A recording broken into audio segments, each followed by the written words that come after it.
tiny this week. Maybe just because the chair difference. The chair difference. This is our height difference at all times, actually. I'm tall as fuck, and Mike, fucking little chud. Usually I'm sitting on like a stack of books when we do these episodes. Yeah. But we forgot the books this time. Yeah. And, but welcome back to BrokeN Boys. Yeah. This is episode 252. Yeah. I'm Colin. I'm Mike. And this week, it's the end of the year, baby.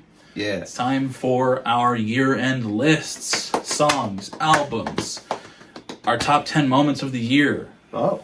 Yeah, that's new this year. I'm going through all of them, and a surprise to Mike, it's his turn too. He's got to think of them all on the spot. And Mike does really well with thinking of things on the spot. Improv is Mike's middle name. Yeah. Yeah.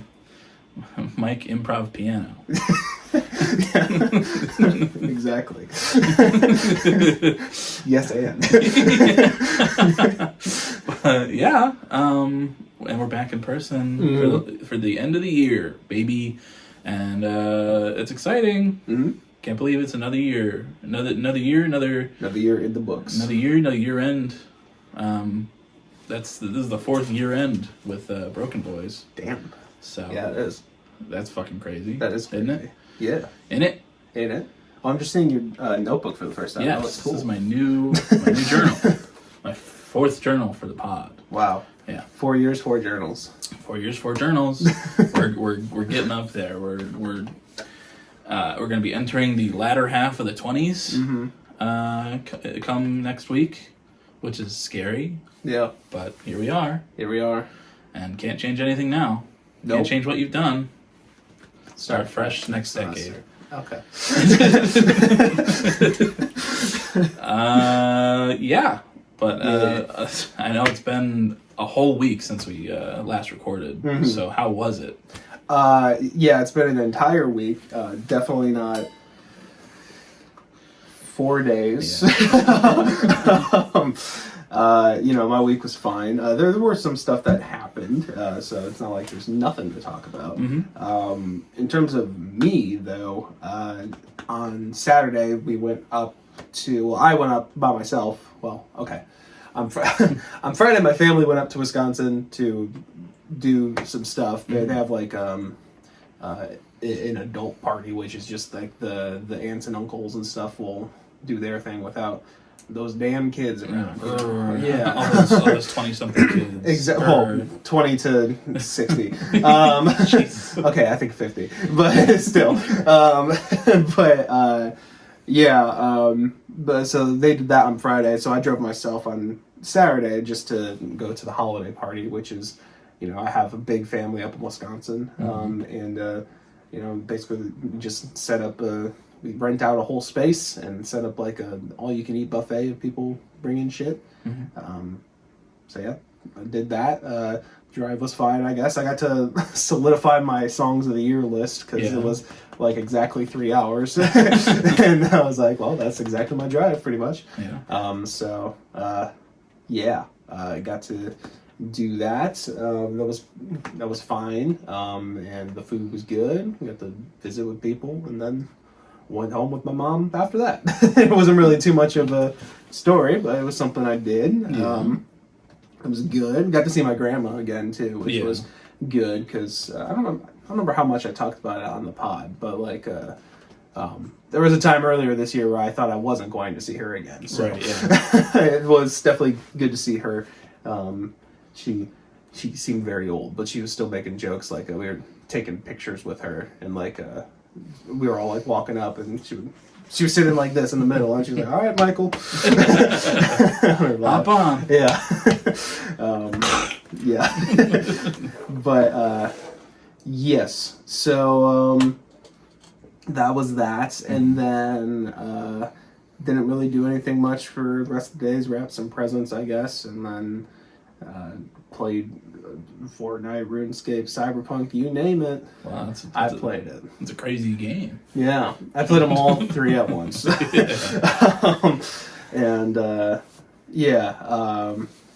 was fun. We had a little session in there with Erica and Andy. Yeah, strange group. Slightly strange. Yeah.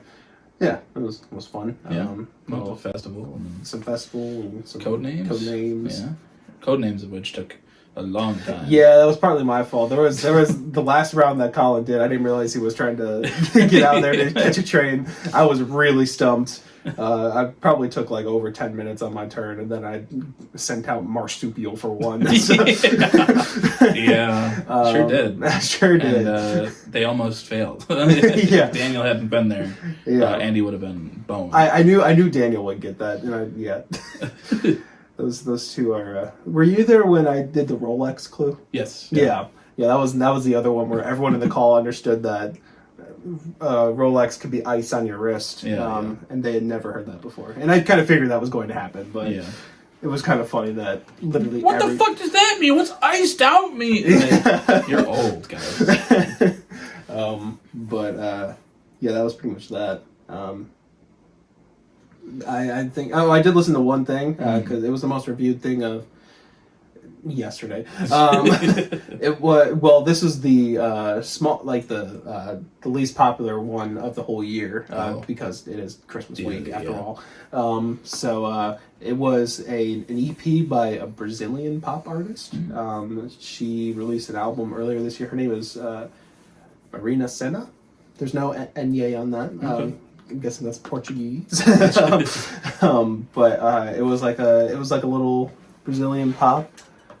That's all good. A little Brazilian pop EP, and it had some good production on it. The vocals were good. It was just kind of like I got thrown into something that like I feel like I needed more context for, because it was like one of those things I could tell where it was like an EP of extra stuff after an album from earlier in the year. That artists do usually, and I just listened to the EP and I had never heard of them before, but it was fine. Oh, the EP was called Marinata Volume 1, but it was cool. Definitely the smallest thing of the year, but it was fine, I guess. Yeah. That's it for me. I didn't really do anything else. Well, I haven't done much in the last 4 days either. Like Mike said, we played those games. Played some rivals with Ricky in that time, I'm sure. We went to go eat at Olive Garden on Friday, and it was good and yummy. That one waitress who I talked about the last time we went, who was like the nicest person, like nicest waitress I've ever had in my time going to restaurants. She was there. She wasn't waiting on us, but she came up to our table and she's like, "Hey guys!" Oh my gosh! How you guys doing? You guys move in together yet? And we were like, "No, that's not." Oh my god! Yeah, she. That was like a month ago. I know. Yeah, I was like, wow. I was like, "Hey, how are you doing?" And she was just like, "Oh well, you guys didn't ask for me." We were like, "Sorry, we didn't know you were working." Yeah. But she was like, "All right, well, next time you're in, ask for me." I'm like, okay, cool. But she was like, and like Ash was like, I'm surprised she remembered stuff about it. I was like, well, it was her first day and she spent a lot of time with us. That's true. So that is true. She really got all the intel on us. Yeah. in that hour we were there. So. That should go to show you you were probably her favorite table of the day though for her first day. So might just be her favorite customers ever. Maybe. But she was super nice and the food was good. Yeah. I was half expecting that story to be like she was so nice the first time and then she was like downtrodden. Yeah. She's become cynical in her month working at Olive Garden. Yeah. But that was good. We went back and exchanged some presents that we'd gotten each other. Ricky got me this like Gengar poster. Gengar is a Pokemon. Yes, my favorite Pokemon. Oh. I got that. Put it on my wall.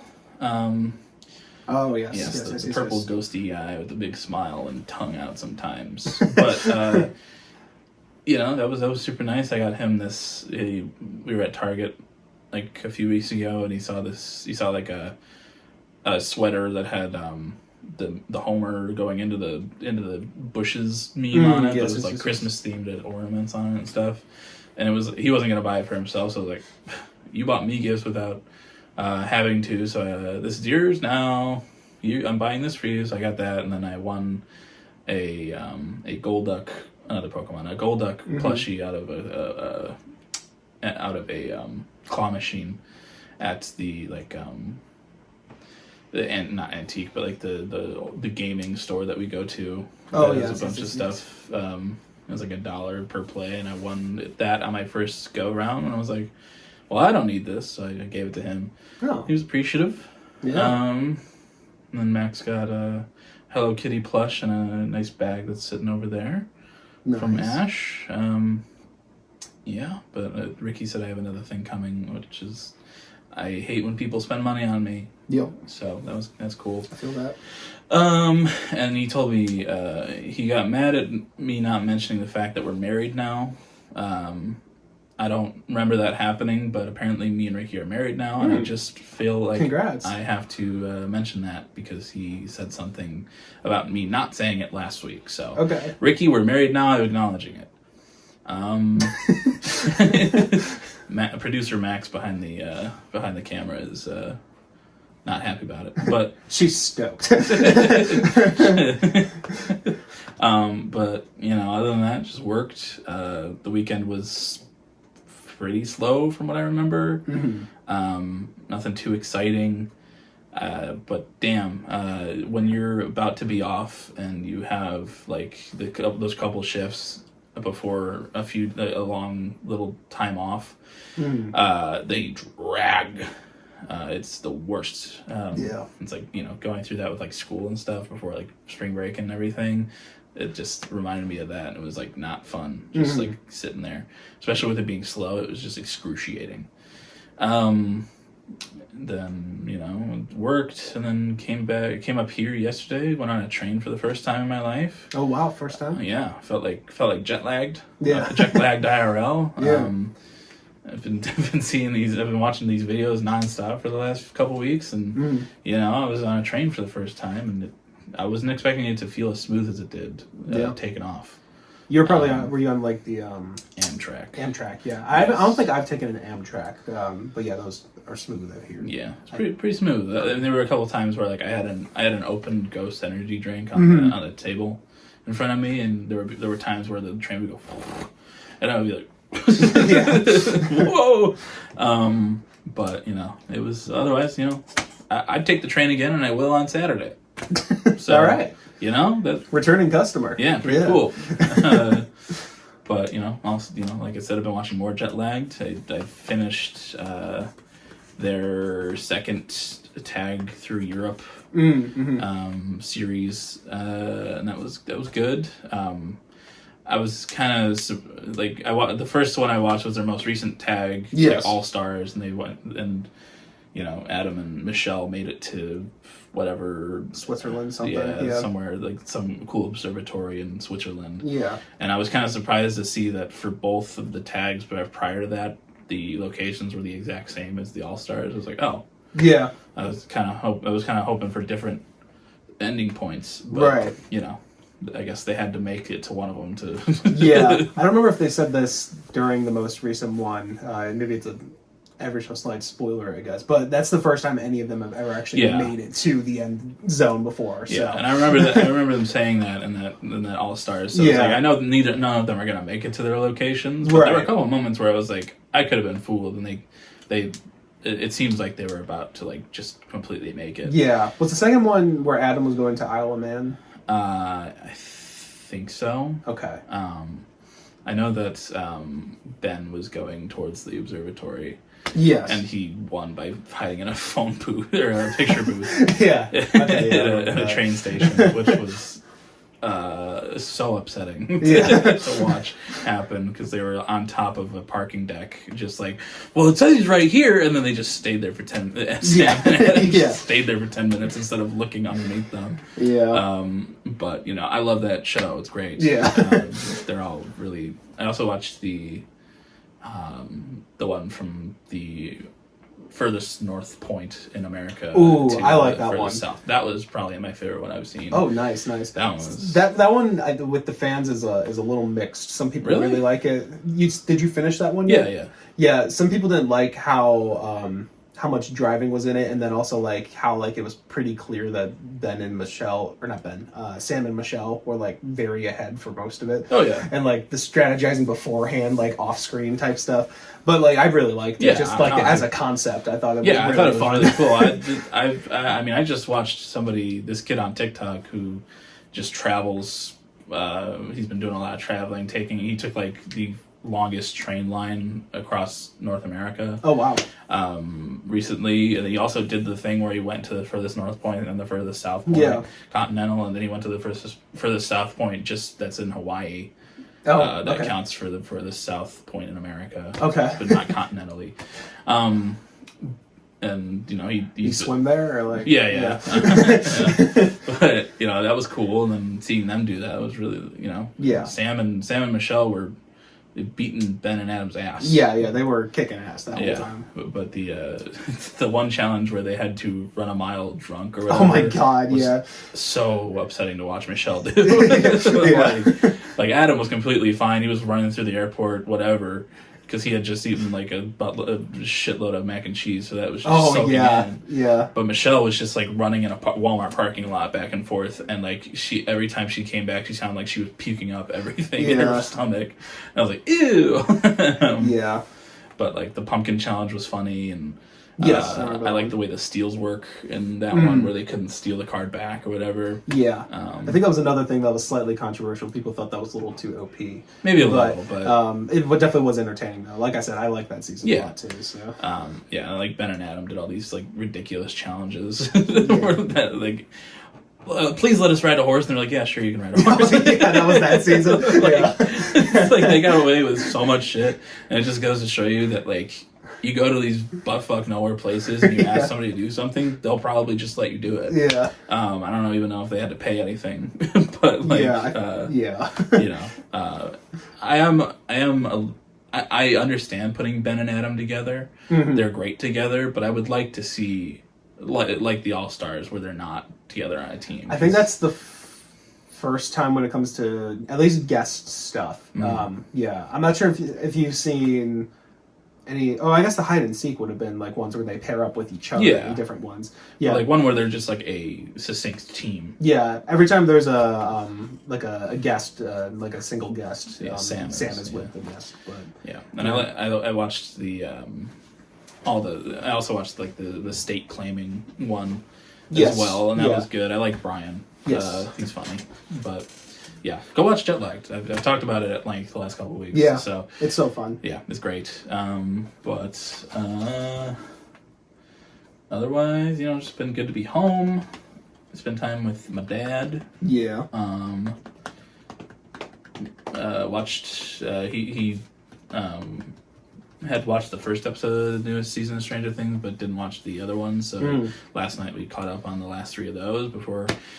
The next 3 come out on Christmas, and I think it's Christmas Eve, or is it? It's Christmas Day. Oh, it's Christmas Day. It might release like at 8 p.m. on Christmas Eve or something. I'll be watching at that time.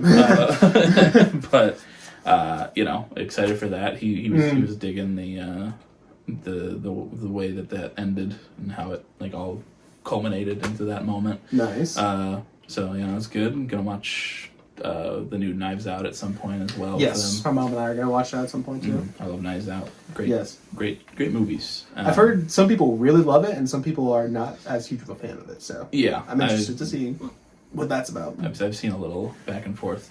But the movie review people that I follow on TikTok seem to like it. So yeah. And I usually agree with them. So. Another movie I want to see is the new Avatar, but because I've been getting a lot of spoilers for that on Twitter. Yeah.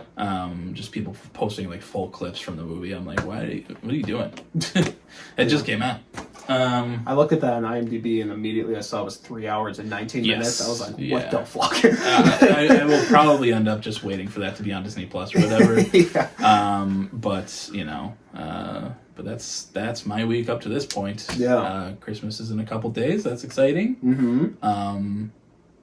Gonna get my bag. Your bag? My bag. My money. Christmas bag? My Christmas bag. Christmas cash? Yes, sir. I love money. Call me Mr. Krabs the way I love money. But yeah. Yeah. I just have one more thing to add from my week that I forgot. I was going to mention that Pluribus, that season is ending tonight, actually. So maybe I'll update again in January when we get that episode out. But I really like the first season. I think it's really good. There's a lot of people who are like, it's so slow. Yeah, you can, whatever. But they're like, oh, it's so slow. There's nothing happening. Whatever. Just kind of like the same things with like early seasons of Better Call Saul a little bit. But I've really enjoyed it. I think that it's like a really interesting world building thing that they've done for the first season. There's not like a lot of big events that have happened, I will say, but maybe it will in the last episode. But the character growth and like the way it's shot and like all the concepts and everything are really, really good. And it feels like it's just very slow building into something. I'm just not sure what the something is yet. But it is very good. Would recommend. Yeah, people are little TikTok brain bitches. So. I got a free like trial of Apple TV or whatever from ordering Buffalo Wild Wings. It's like if you order Buffalo Wild Wings in the app, after you order it, it's like you can get a trial of this, you can get a trial of this. And it's like 3 options or whatever.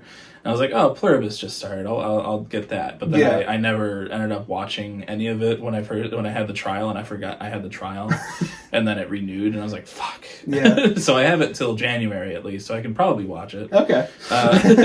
Yeah, you could probably. It's like an hour each episode. There's like 9 of them, I think. So. I'll see how I can, if I can get to that. Yeah, but, that's true. You know, That's cool though. And Vince Gilligan's cool. I love Ray Seahorn. Yep. She's great. But yeah. Anything else week wise? Not for my week. There's some news and stuff that happened this week. People are dropping like flies. Are they? Yeah. The last like week I've seen like, oh, this person's dead, this person died, this person ended their own life. I've seen like 3 of like people that like ended up committing suicide. Yeah. Like Lamar Wilson, who was like a tech creator who like reviewed like new gaming systems all the time. Like he was a big person that I watched for a while on YouTube. And I would get on TikTok once in a while, and it was revealed that he had committed suicide last weekend or whatever. And that was upsetting. The guy who played Adult Eddie in It Chapter 2. I didn't see it. That really was a lot. And in his life, the guy, one of the co-creators of Call of Duty and like the big boss at Battlefields, he died in a terrible Ferrari accident. Yeah. That was idiotic though on his end. I saw the video of that happening. There was a video? Yeah. It was just like he was driving through a canyon. He came out of a tunnel and just like he was going too fast and couldn't make a turn. He just drove right into like a fucking wall or a ditch or something. And it's like, you're fucking stupid.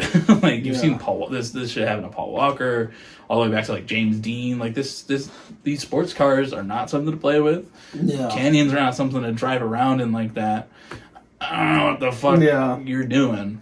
But rest in peace. But damn, that was stupid. Regardless of that, I have heard, even though he's attached to like Call of Duty and Battlefield and stuff like that, apparently he is like a well-known, really good guy in like that industry. Okay. So that's upsetting. Yeah, and I do feel bad for him. Yeah, but stupid. Stupid way to go out. Yeah.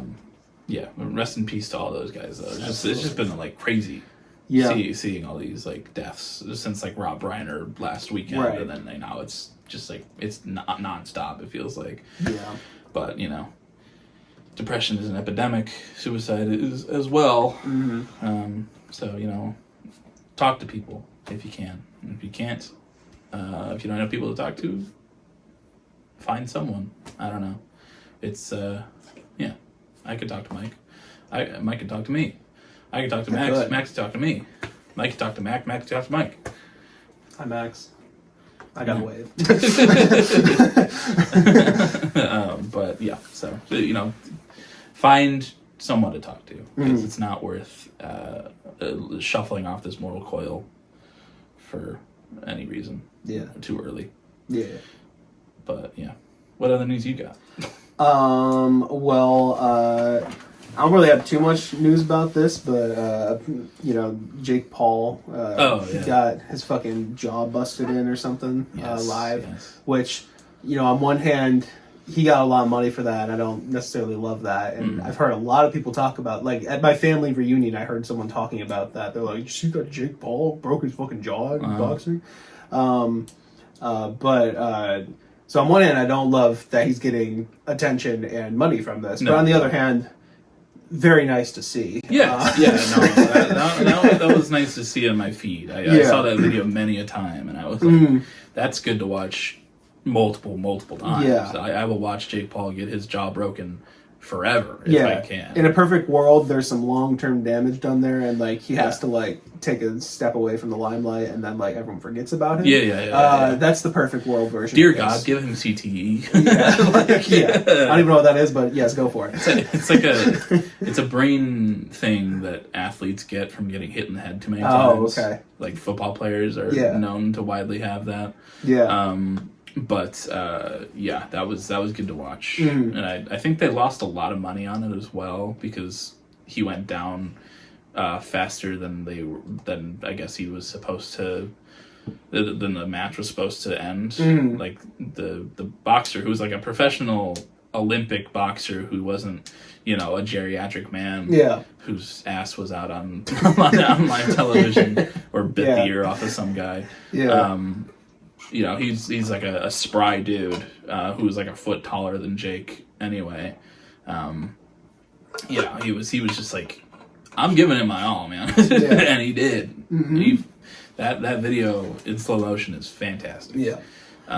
But yeah, that was good to watch. Yeah. Thank you for reminding me of that. I don't know any of this, but apparently Andrew Tate also got his ass yes at some point. Yes, I saw that as well. Yeah. It was a good weekend for asshole shitty fucking people, Trump supporting bitches to get their shit beat in. Yes.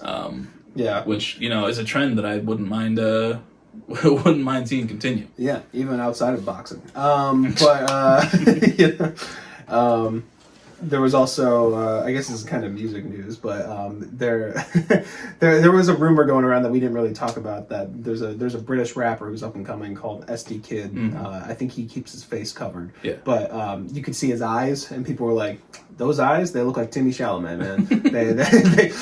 they look exactly like him." I think Timothy made like a tweet or something like in the last couple of weeks saying like everything will be revealed in due time or something like that. And then he actually jumped on a track and like did like a full fucking verse with SD Kid this like in the last few days. Did you listen to that by any chance? I saw a clip of it on Twitter, but I didn't see the whole thing. It honestly is not too terrible. Like there's definitely a lot of white rappers who are way worse than him. Like he had like a presence. He had some funny lines in there. He was kind of like flexing Oscars and shit like that, and flexing, having a which Kylie Jenner? Oh, is that who he's dating? I think. Yeah, flexing having her or whatever and stuff like that, and like I don't know, it felt really fun. It was not half bad. That's good. Yeah, I like Timothy Chalamet. He's pretty great. That's good though.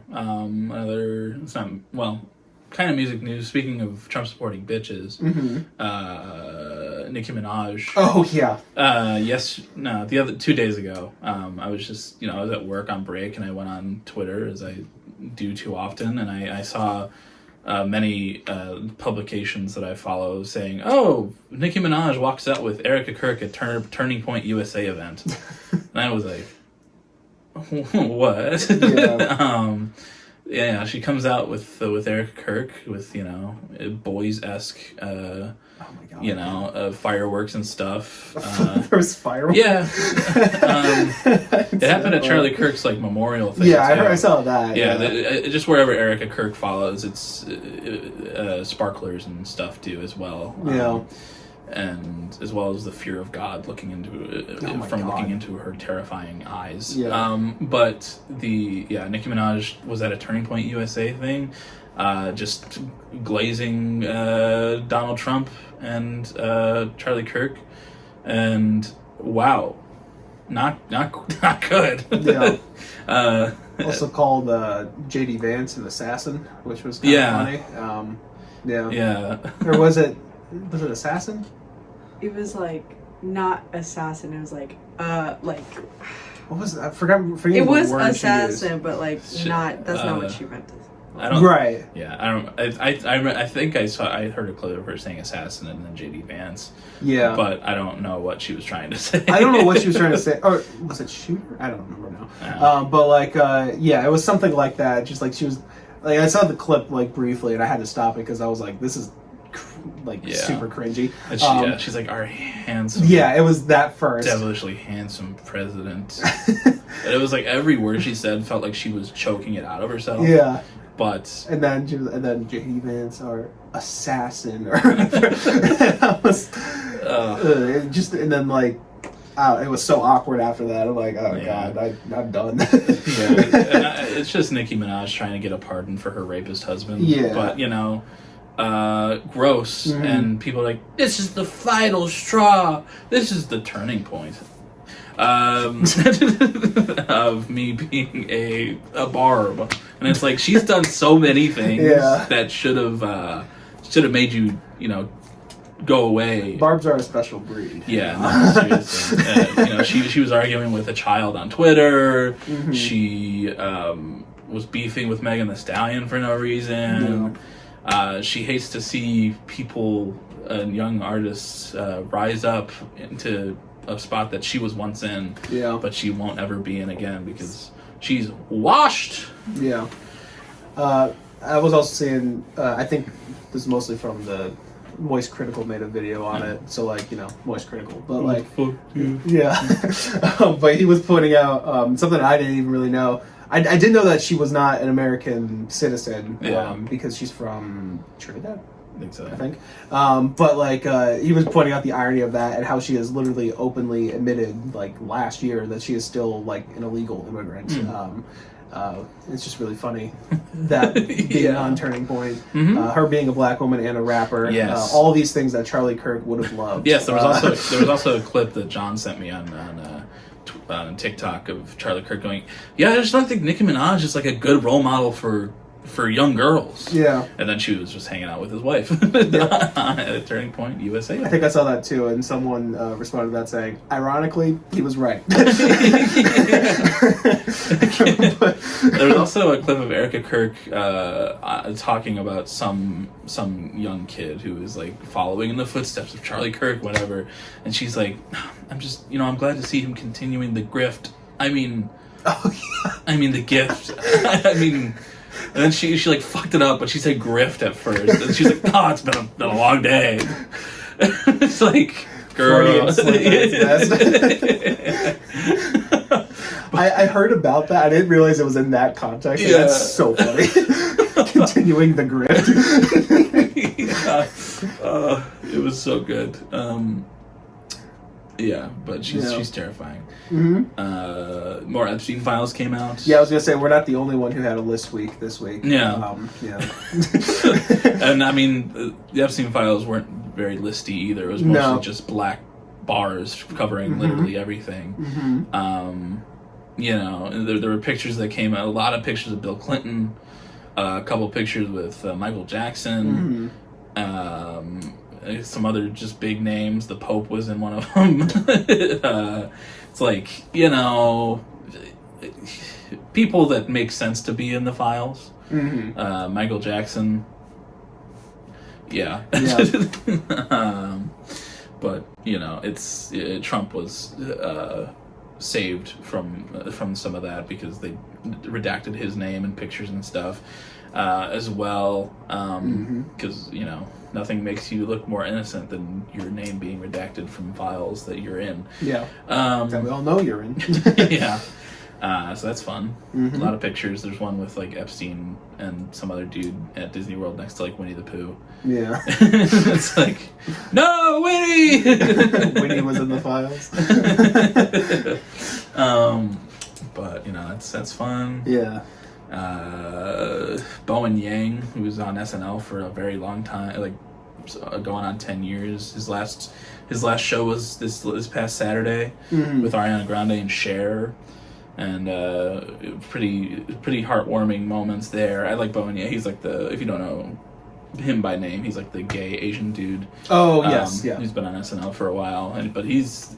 In the time he's been on SNL, he's had some like super iconic and really funny skits that he's done, a lot of characters. And this past episode was just his last time. He's going on to greener pastures and moving on with his career. Unlike, Kenan Thompson, who's been there for 30 years, and Kenan's still killing it, but yeah, damn, brother. But it was he had a lot of people on us who leave SNL don't really get like a goodbye real thing. But he had this whole skit at the end where he was like a retiring Delta flight agent or whatever. And just saying goodbye, and he was like in tears for a lot of it. It was like a super sweet goodbye and everything. So he'll be missed from the cast. He's great. Yeah. But I like SNL still. It's still got some real good moments, I feel. But yeah. Cool. Yeah. I think that's about all I got. All right. Well, 'tis time. 'Tis time for the lists. The list. Drop the list. The list. Yeah, we're going to do our year-end list. I was looking at the microphone like it was the camera. We're going to do our year-end lists here. These are our top songs and top albums of 2025. Yeah, we're going to go through them. Yippee. I have songs listed first. I do as well. Okay, I have cool. 20 songs listed, and I think I have 19 albums. Okay. No, I have 20 albums. Okay, yeah, 20 songs, 20 albums. Cool. I have just about double that, so what I am going to do... Overachiever as always. Yes. In past years, I've always been like, I'm not going to talk about them too much, and then I talk way too much about the ones before I get to the number we agreed upon. So, what will happen is, as much as it breaks my little heart, I will be just mentioning everything underneath 20 just by name. I'll just by name, I'll say it, I'll give it a little bit of space. I mean, if you want to comment on something, I'll elaborate or whatever. Right. But I won't be like, this is a great song. Shut the fuck up, Mike. Just going to give it some space. So, songs. Coming up first with the songs. Wait. Hold on. One second. No fucking way. Uh-oh. Okay. What happened? My shit glitched when sending to an email. Okay, I'm pretty sure I know where my 20 spot is. I might forget numbers so to give you context, I had it listed in numerical order, going down. I believe it starts with 39. Is what my songs start with. Or maybe it's 37. And I would have it going down, but I sent it to myself in an email, and it all turned into ones. So Yippee. So bear with me for a second. I think it's 37. I'm pretty sure it's 37. So at 37, we have So Cold, Balu Brigada. At 36, we got Ring Ring Ring, Tyler the Creator. Okay. I should also say, for these songs, I love every single one of these songs. These are all really, really great songs, and I had to cut some that I enjoyed. So everything on here, really love. At 35, we have Headphones On by Addison Rae. Great song. 34, we have Community by Jid, featuring Clips. At 33, we got The Scythe by The Last Dinner Party. At 32, mental game, we have Fly by Joe. Too low. Sorry, go ahead. At 31, we have Cinderella by Model Actress. Weren't you iffy on that song at the start? I was iffy on the album. And actually, I will kind of spoil, that was one of the albums that shrunk on me, actually, when I did and it didn't even make my list. Wow. Rest in peace. But I do really like that song. Cinderella is a great song. That's the best one on there. 30, we have Open Hearts by The Weeknd. At 29, we have West Side Down Part 4 by Saba No ID, featuring motherfucking Mello. At 28, we have Sticky by FKA Twigs. Really cool one. We have at 27, we have Postparto by Hessel Castle. I will talk a little bit about this just because it's a smaller artist. This is an artist from Chile. They make music that's very similar to like the first Black Country Day Road album. This is the opening track on that album. It's like a 10-minute epic, and like it's some of the best like technical playing I've heard all year. It's really fucking cool. At 26, we have Stick by Jim Legacy, Fantano's song of the year. Oh. Really good song, though. 25, we have The Subway, Chapel Roan. Really cool. At 24, we have Gethsemane by Car Seat Headrest. Another 10-minute epic. Mm-hmm. At 24, we have Sunshine When It Rains by Oleka. Really pretty song. At 23, we have Coloratura by Ichiko Aoba. Another really pretty song. At 22, we have... Okay. If I'm not mistaken, I think this was the last one. So this is actually 21. And who fucking cares about numbers? At 21, we have Listen Gentle by McKinley Dixon. And I wish I could talk more, but... That's all right. I mean, if you want to talk about Listen Gentle, that's cool. I mean, it's a great song. It's a great song, great rapping. I'll talk more about McKinley Dixon later. So. Yeah. But... Yeah, cool. That's everything underneath 20 for me. So nice. How do we usually do this? Do we go back and forth each time, or did we do like a chunk of 5 and then go back and forth for the top 10? Yeah, I think that's good. Go chunks of 5. And yeah, then a couple 10. chunks of 5. Yeah, top 10s. Yeah. Okay. What's your first chunk of 5? All right. Well, I won't have a lot to say about 20 through 11 as much as the top 10, but at number 20 I have Rifle by The Last Dinner Party. I really like the way that it explodes and like the chorus and everything. There's French, very operatic sections in that song. Just my favorite off of that record. Really good. At number 19 I have Dracula by Tame Impala. Nice. Not a great album, but this is like, peak Tame Impala type shit. Really catchy, really fun premise. Just a great Tame Impala, whereas the rest of the album was pretty mid. I also really liked Loser, but this one was a little better. At number 18, I have Milk of the Madonna by Deftones. That is Song of the Week last week. It's my favorite off of that record. It's really good, solid rock. I love the vocalists, and the guitar work on it, and all their stuff is really well done. Just really like that song a lot.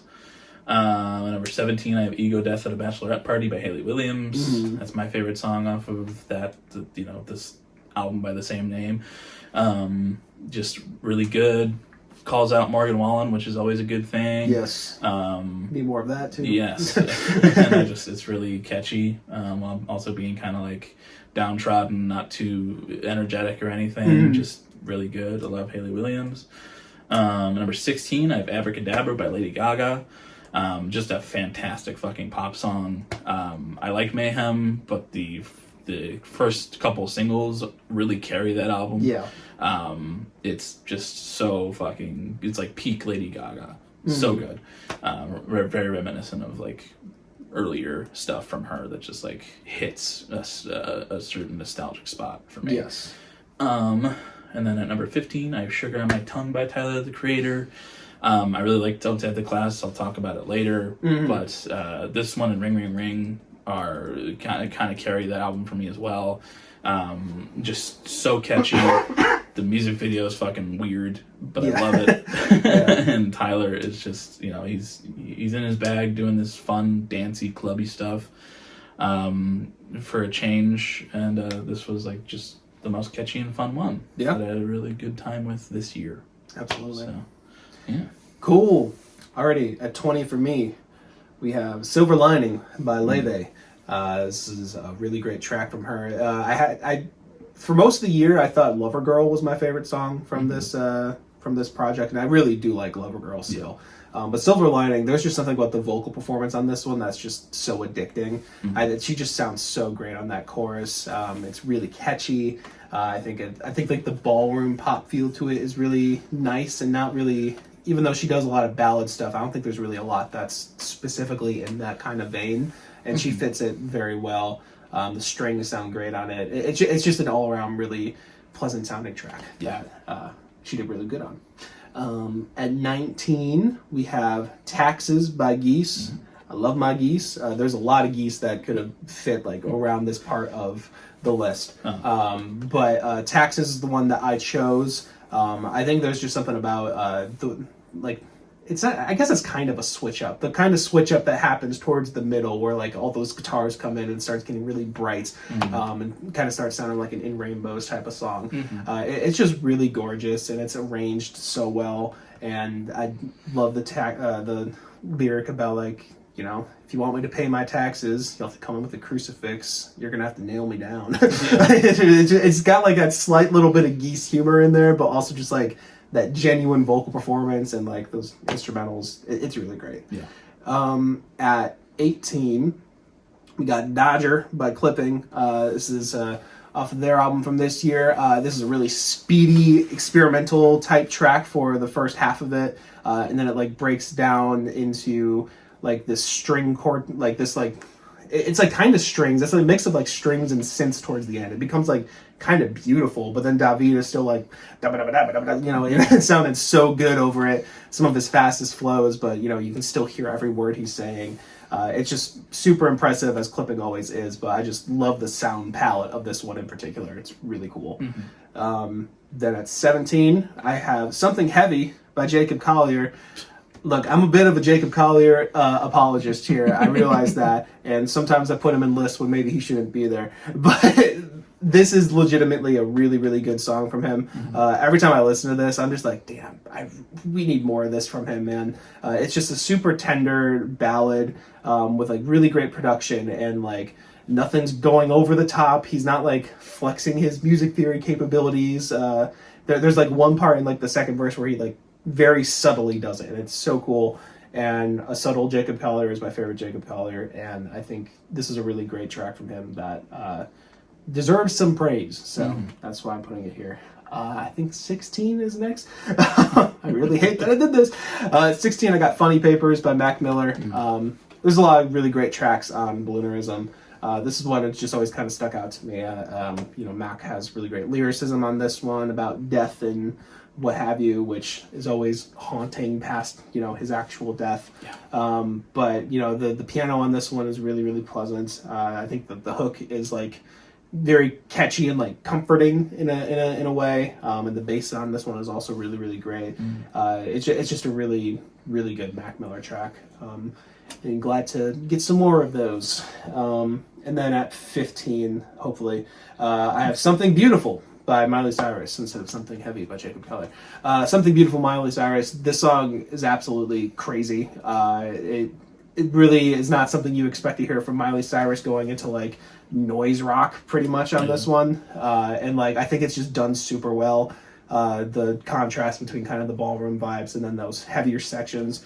There's a scream in particular on the second drop in this one that like just always sends like a shiver down my spine. Like it's really, really cool. I didn't really love everything on this Miley Cyrus project, but that song was killer. So good. So cool. Yeah. Nice. All right. Well, next little chunk of 4 before the top 10. Yeah. We probably should have stopped at 16, but it's okay. That's fine. Number 14, I have The Subway by Chappell Roan. I'm just continued. She just continues to like kind of blow me away with her performances on songs. I wasn't as big of a fan as The Giver. I still enjoyed it, but this one came out after being like a one that she had performed live, but took a while to release, and worth the wait, I would say. Really great performance. I love the music video a lot too. It's just a lot of passion in her, and it's great, and I love it, and I can't wait for a new album from her. Hoping for one in the coming year. Number 13, I have I've Been in a Rut by Plaintive. Oh, yeah.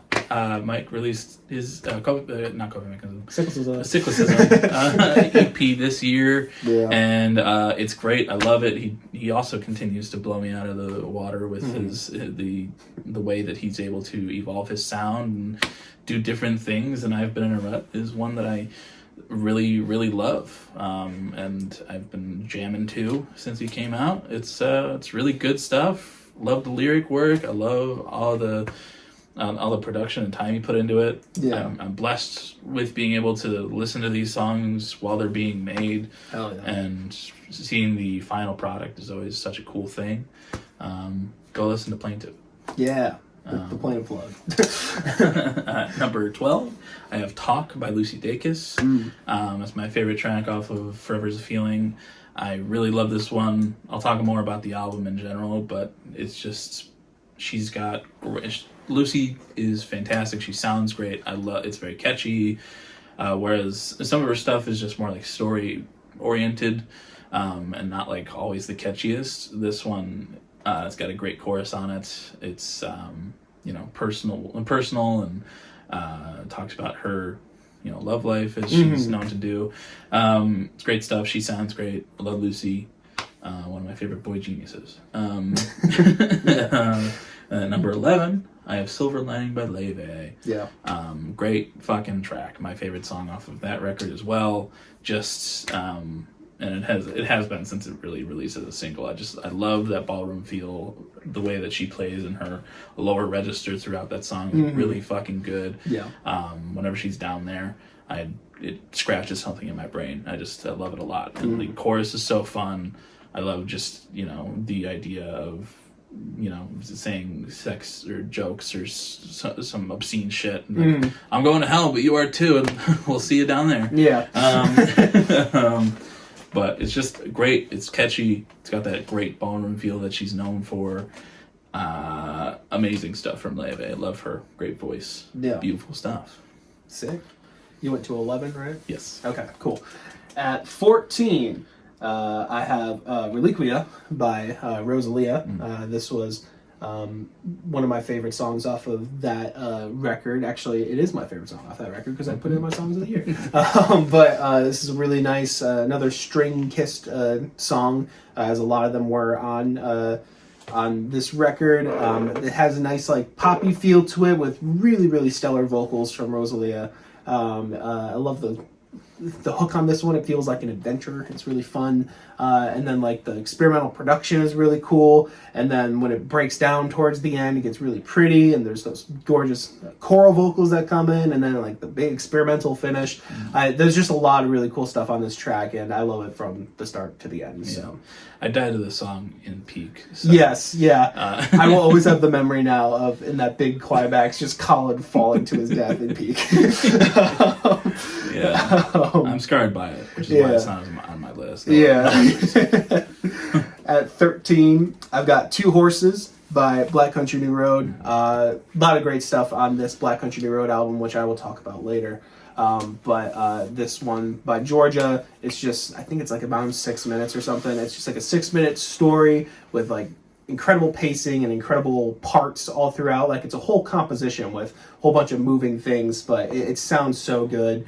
And it just feels like, I don't know if adventure is the right word. It kind of feels like an adventure, but it's a bit of a dark adventure. Yeah. It's a Western epic. A Western epic, yeah, in a song. And it's really fucking cool. And it's one of the best. It is my favorite song off of Forever How Long. I already forgot. 12? Yeah. At 12, 12, I got Psycho Boost by Jane Remover featuring Danny Brown. This song is absolutely insane. This is the one that has climbed the most in my ranks from when I first made my list. The production is just absolutely crazy on this thing. It's a huge banger with a lot of moving parts again, but like it's in a hyper pop and like I don't even really know how to describe experimental hip hop, I guess. And Danny Brown's on this one too, featuring Danny Brown. He has 2 verses that all sound great, and I didn't know bass could hit this hard in a song. It's absolutely insane throughout the whole thing, and just a joy to listen to. And then at 11, I have The Birds Don't Sing by Clips. A really heartwarming song, or not heartwarming, heartbreaking song, the opposite definition.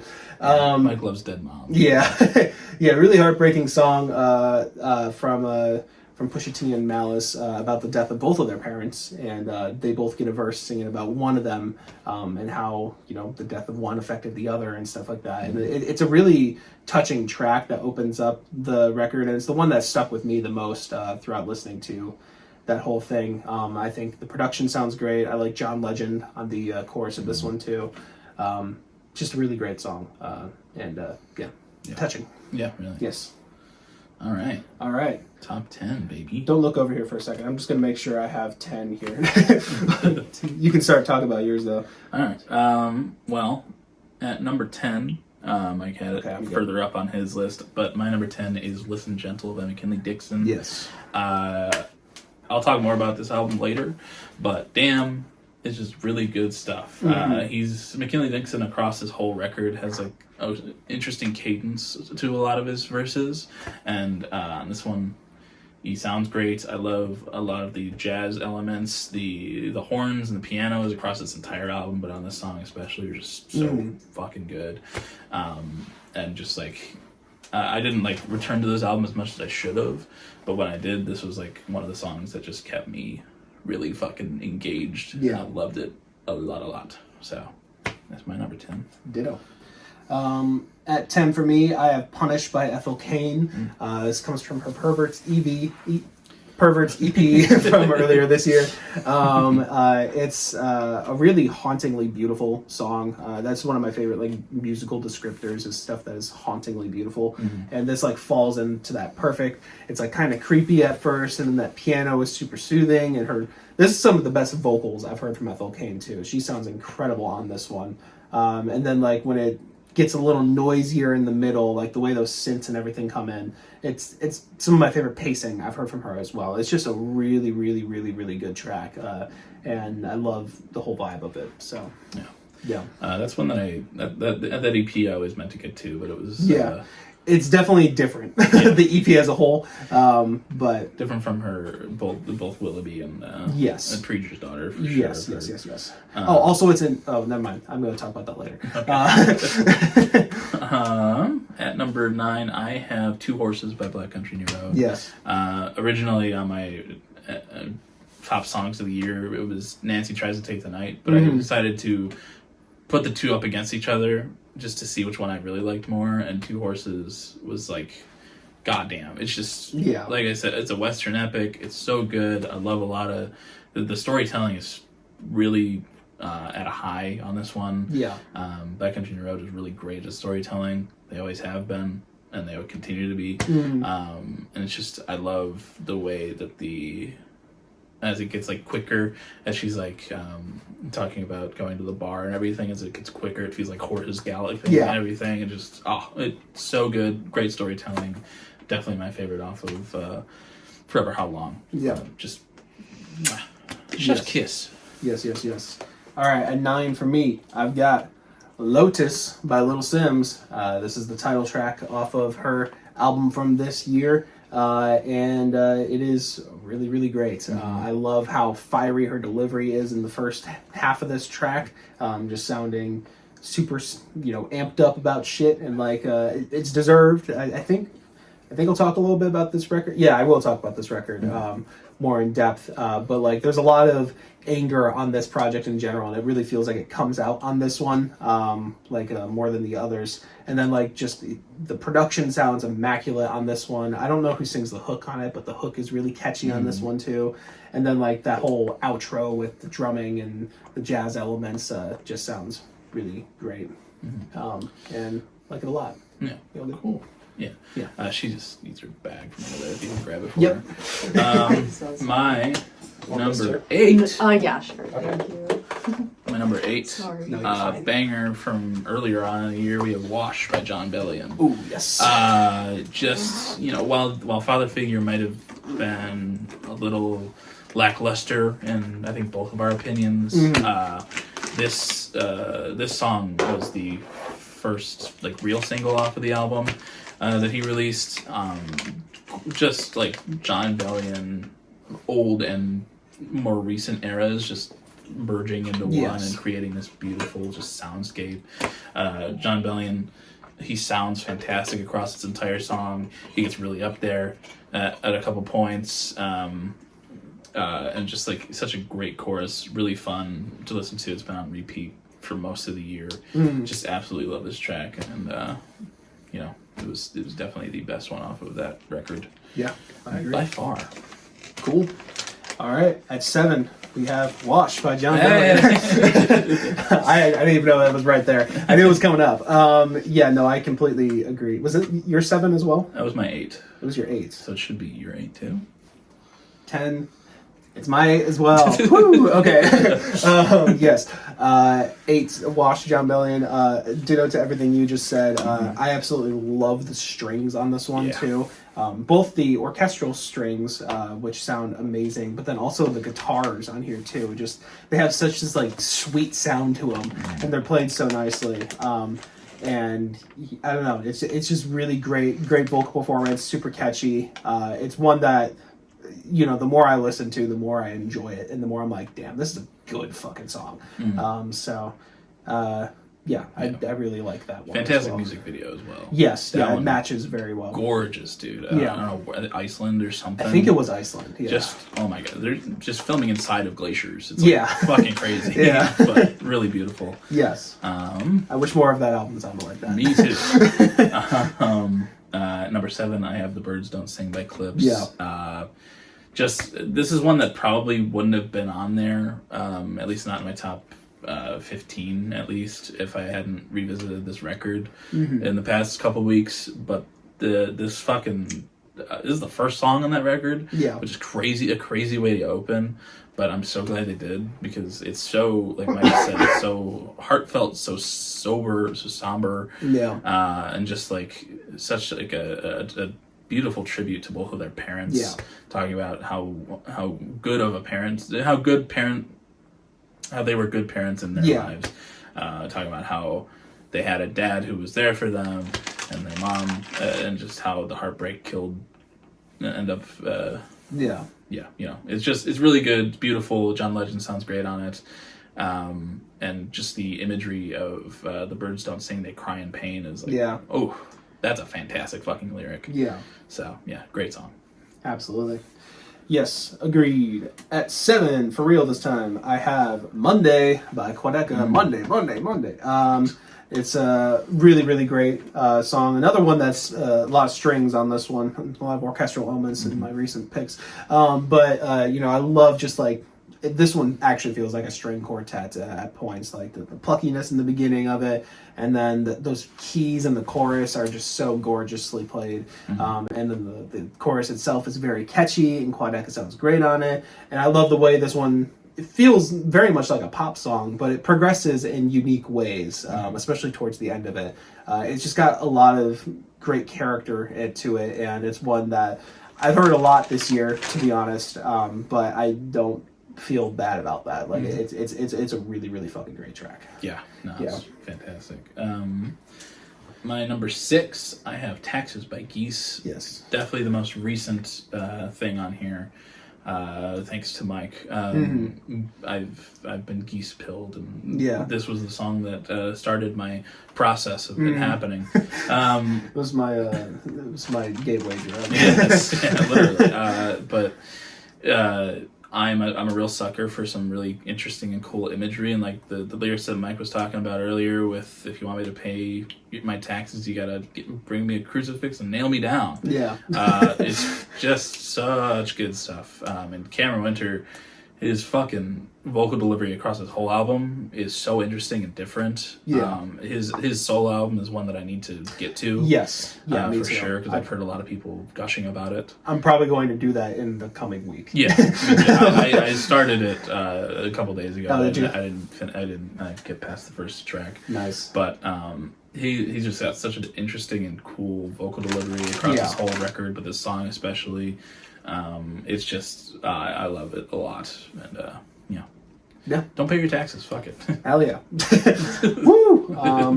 You just did 6, right? Yes. Okay, at 6 for me, I have Cooler by Lou Adrian Cassidy. This is a song I've talked a lot about on here. It's one I found actually I think at the very end of last year, because Graydon from Hivemind put it in his top songs of the year. But it came out on a project this year, so I'm like, you know what? Fuck it. I'm putting it in my list for this You year. can. I love this song. Like, this song is just so catchy, and it's from a it's all in French. So I did look up the lyrics once, but it's super catchy, and I love the production on this one. Such an adventurous little song, and then there's like a breakdown after the second verse that just like it gets me every time. It's so fun. And I think I mentioned her. I don't remember if I said her, but her vocals are really, really great on this one too. It's one that's been in my rotation all throughout the year, and it's one that I still don't get sick of. So I absolutely love this song. Yeah, I think I liked that one quite a bit when you had it as Song of the Week. Yeah. But it was a year ago, basically, at this point. Yeah. So. You know, the French aren't all bad. Yeah. Well, she's Canadian, so. Oh, okay. French Canadian. At my number 5, top 5 songs of 2025. I have Monday by Quadaka. Yeah. I had a lot of trouble picking a song off of Vanisher. Me too. It was between this for oh my god, Godstained. Yeah. I really like Ruin My Life. Mm-hmm. And the what's the long one where it's just a piano? Oh, Foregone. Yeah. Just really fucking good stuff across this whole record. Absolutely. And I'll talk at lengths about this record later on. Same. But I love this one. I love the guitar work across it. It, like Mike says, it functions as a pop song, but in such a different and unique way for pop. That Quadaka, I love you, and it was really cool to see this one live. Absolutely. As well. Just a really good track. Yes. Top 5 for me. Number 5, we got Second Sleep by Magdalena Bay. This is the only time this episode I'll be able to talk about Magdalena Bay because though they released 8 songs within like a month or so, no project from Magdalena Bay this year. All of those songs are so great though, and there's probably a few that could have sat here, but Second Sleep was the first one of the first pair that came out, and it's one that I just absolutely adore. I think I may like this song more than anything off of Imaginal Disc, which is kind of crazy. I absolutely adore the production on this one. It's so funky and groovy. Her vocals are so great on it too, and I love the way it progresses. And yeah, I really love this song. It's really fucking fantastic. Magdalena Bay, go listen to them if you haven't. Yes, so I have a note at the end of my thing saying sorry to all the Mag babes out there. I did not get to any of the singles. Yeah, except Second Sleep. I did hear Second Sleep once in a car. So, Yes. I will at some point get to all those singles, but I didn't. And if I had, one of them probably would have been in here at some point. So, yeah. But at my number 4, I have Fly by Joe. It's another album I'll talk about later on, but I just really connected to this song right off the bat. It's very reminiscent of like old rock acts, like a soft rock ballad from albums that I grew up with listening from my dad. Just the guitar work across all of it. I really love the lyrics on it. Joe Keery sounds really great across the whole record, but this song it really stuck out to me. It was between this one and Potion, because Potion was one that was really weird on first listen, but one that really grew on me as I listened to the Crux more. It grew on me as well. Potion. Yeah, it's just really it's such a fun vocal delivery across that song as well. But just great rock ballad from Joe Keery. Yeah. Yeah, like I said, everything on my list this year I loved, even though that was further down for me. I still think that's a really fucking good song. Yeah. So cool. At number 4, we have Drum Show by 21 Pilots. Is it 4 or is it 3? I just did 4, so you're good. Okay. Hopefully I didn't fuck up. Okay, anyways, 4, Drum Show by 21 Pilots. This is a really fucking good song. We are biased here. We are biased.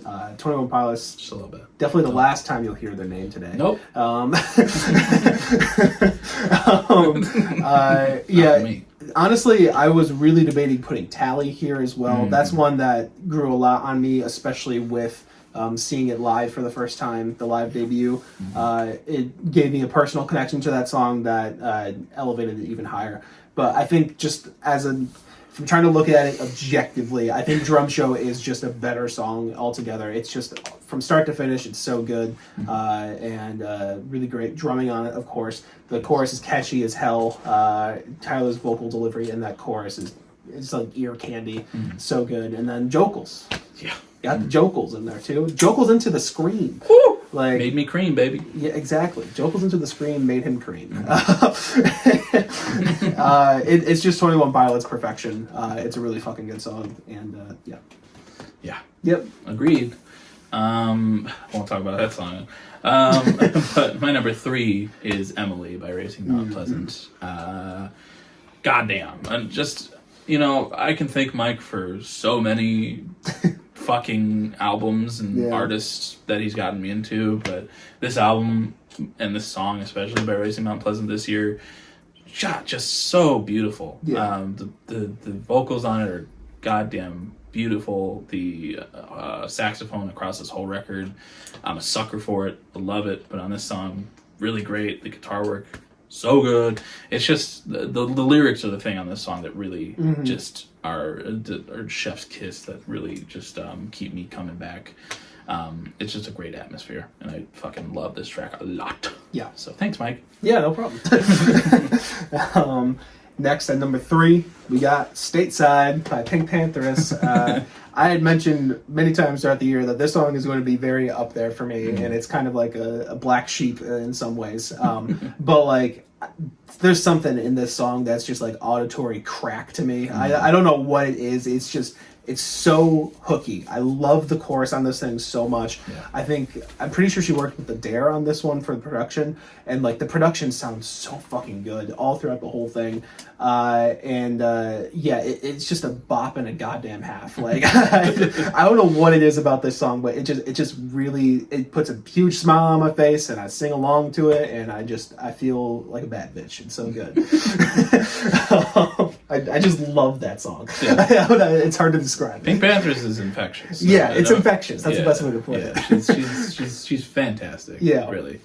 Everything I've heard from her, I've enjoyed a lot. So, bright future ahead of that one. Yes, absolutely. Cool. Well, at my number 2, I have "Look Down on Us" by Maruja.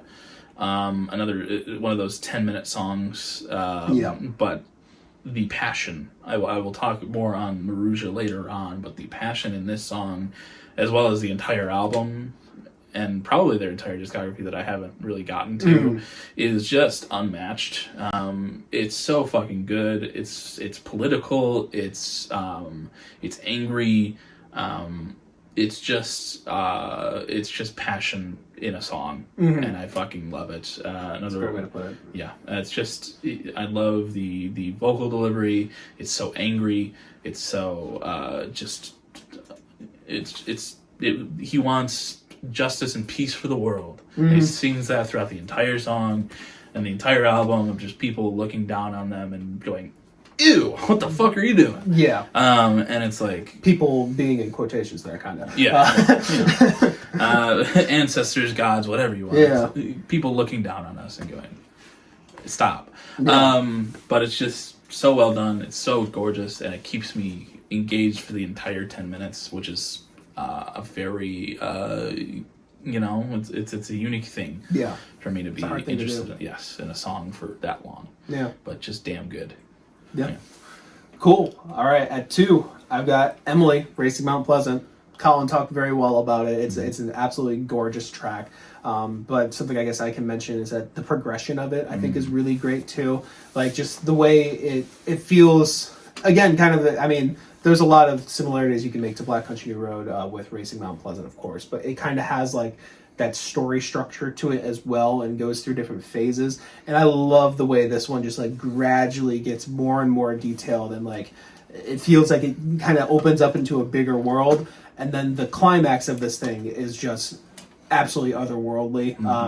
I told the story of it when I first listened to it the first week, but like the ending of this song, literally, I was like sitting in traffic with construction, like mouth agape, like tears coming out of my eyes, like, oh my god, this is so fucking cathartic. It's so good. And the last thing that made me feel like that was Ants From Up There by Black Country New Road. And this legitimately sits up there with some of the highlights of that project, which is an insane thing for me to say. Like that is such a high praise, and I absolutely adore this track, and it's so fucking good. Yeah. Very beautiful, very gorgeous. Gorgeous. Yeah. And my number one song of 2025, Mike's already talked about it. It's "Drum Show" by 21 Pilots. What? Who would have thought? Who would have thought? It's just everything Mike said about it.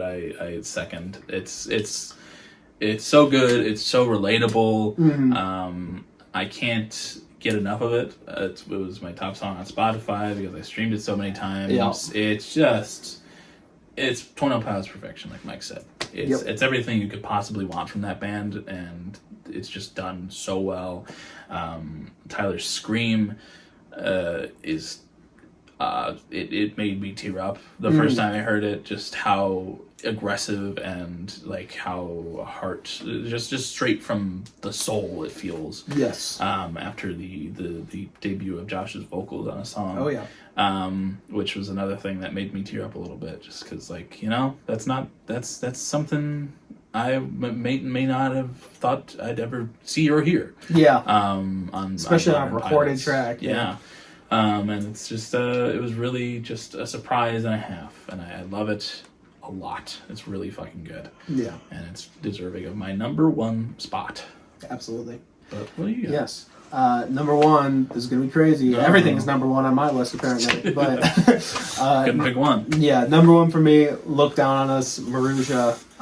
Everything Colin said, I ditto. I really like how you said it's passion in a song, because I think that really sums up not only the band, but this track in particular, with just... because it's genuine anger and genuine frustration with the systems and shit around, but also a genuine... like wanting of love and peace in the world. Like it's the mixture of those two elements is this song. And I think like taking polar opposites like that almost and combining them in such a way, it's so incredible. I got to see, the first time I heard this song was actually live when I saw them earlier this year. And it was incredible live, and then the recorded version just as good, especially towards like...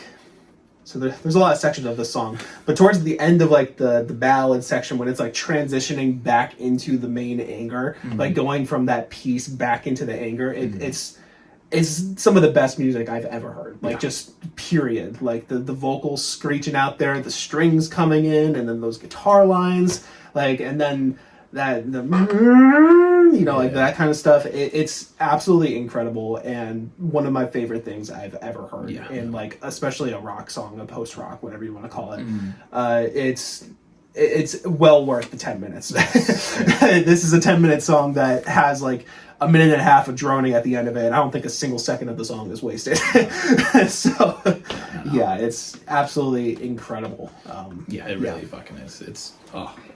Do yourself a favor. Check it out. Yeah. Would agree. Yeah, well.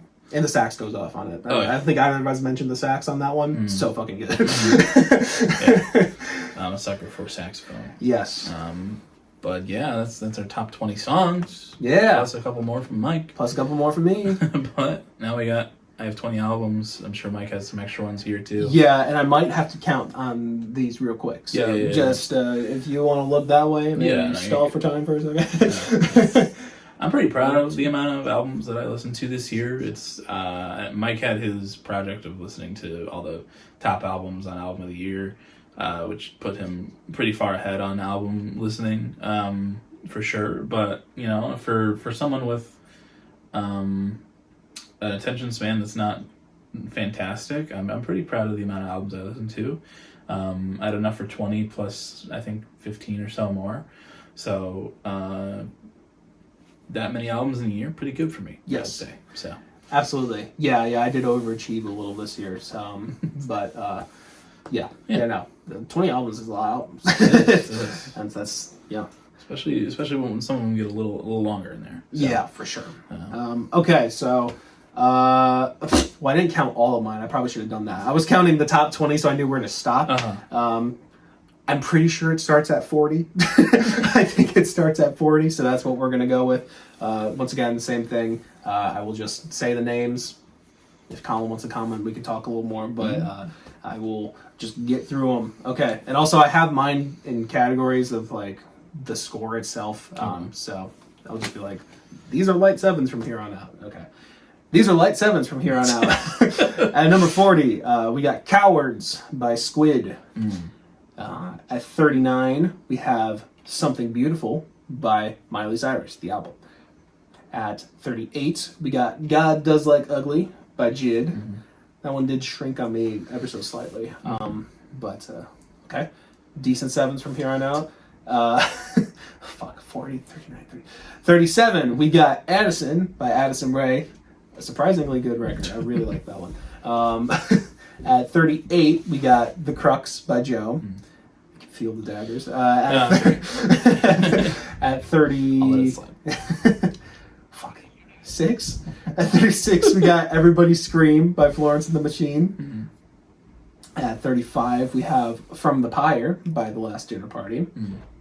At 34, we got Viagra Boys by Viagra Boys. At 34, at 33, I don't remember. I'm just gonna start just saying them. I lost track. Really I know where to stop. Okay, these are just honorable mentions. Don't Tap the Glass, Tyler the Creator. Next we got Phantom Island, King Gizzard and the Lizard Wizard. Had to revisit that one on Bandcamp. Fuck you, Spotify. Yep, fuck you, Spotify. Then we got Double Infinity by Big Thief. Then we got Son of Spurgey by Daniel Caesar. Strong 7s. We're in the strong 7s. We got Portal by Balu Brigada. It was a great pop rock record. Yeah. The Light for Days, Jacob Collier. Some really great highlights on there. That's why it's up there. Then we got Matter of Time by Leve. Really good. La Brea by Hesse Castle. This is that Chilean band that I talked about earlier. Really cool record. Would recommend if you like the first Black Country Road album. Then we got Private Music by Deftones. Really solid one. Got Forever Is a Feeling by Lucidakis. Beautiful record. They've got Let God Sort 'Em Out by Clips. I feel the slight need to defend myself. I don't think it's entirely for me. I love that first track. Love a few others on here. There's also a lot that's just kind of in here, one out the other for me on this one. Light eights. We're getting into 8s. And this is the last one of my honorable mentions, is Balloonerism by Mac Miller. Yeah. It's a great project. That is one that I only listened to once and didn't come back to. I remember it being good, and Yes. one that I need to revisit. A lot of great psychedelic production on that one. I like it a lot. Yeah. Yep. And for it to probably be the last Mac project officially released, from what his people have said, at least, I mean, it would make sense. Yeah, it would. But, as long as they're not, beating a dead horse, sorry. like they do with Juice WRLD and Right. XXXTentacion and absolutely. stuff like that. Just the posthumous stuff. Dead can go, horse. Rancid milk. All right. Well, I can start at my top 20. Number 20 through 16. 20 through 16. At 20, I have Eusexua by FK Twigs. I said super interesting throughout, from the ideas to the performance of it all. My first Twigs project, and it was a little jarring for me. It's very weird, very out there, but I did enjoy my time with it the couple times I took a gander. And I'd be interested in looking at the rest of her stuff, but I didn't get to the reissue or the afterglow. But I did enjoy this one for when I listened to it. It's just one that I didn't revisit enough to really get up there. But good stuff though. Really cool performance. At number 19, I have The Scholars by Car Seat Headrest. Due to the length of this project, I didn't really return to it all too often. It also didn't really scratch that car seat headrest itch that I have, that teens and twin fantasy really scratch for me. It was definitely a lot better and a major step up from their last record before this, but the story was cool, a little hard to follow, but I'm a sucker for a concept nonetheless, and did very cool stuff.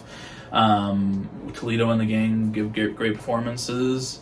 And it's one that I should probably return to a little more often, and it could grow on me if I do. But as it is, it's my number 19. I forgot to mention the ratings, but they're both light 8s, Futextua and the Scholars. And number 18, I have Willoughby Tucker, I'll Always Love You by Ethel Cain. I said prior to this record releasing, I had finally gotten around to listening to Preacher's Daughter, and I kind of fell in love with that one. But this one didn't really hit me as in that same place that Preacher's Daughter did. A little too instrumental on this one for me, and a little too long at points.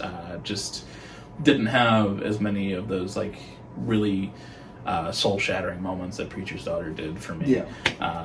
It's cool to see the story continue on, even from a prequel standpoint. From Preacher's Daughter, she still sounds great. I really like the instrumentals, but just some of the longer instrumental tracks really kind of took me out of it a little bit.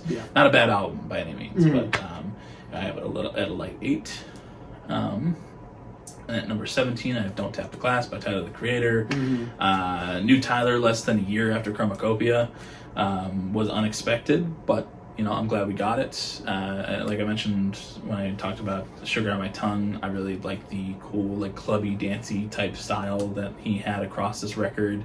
Just something to get him through the exhaustion of the Chromacopia tour. And I'm glad that he was able to get that exhaustion out in such a fun and unique way.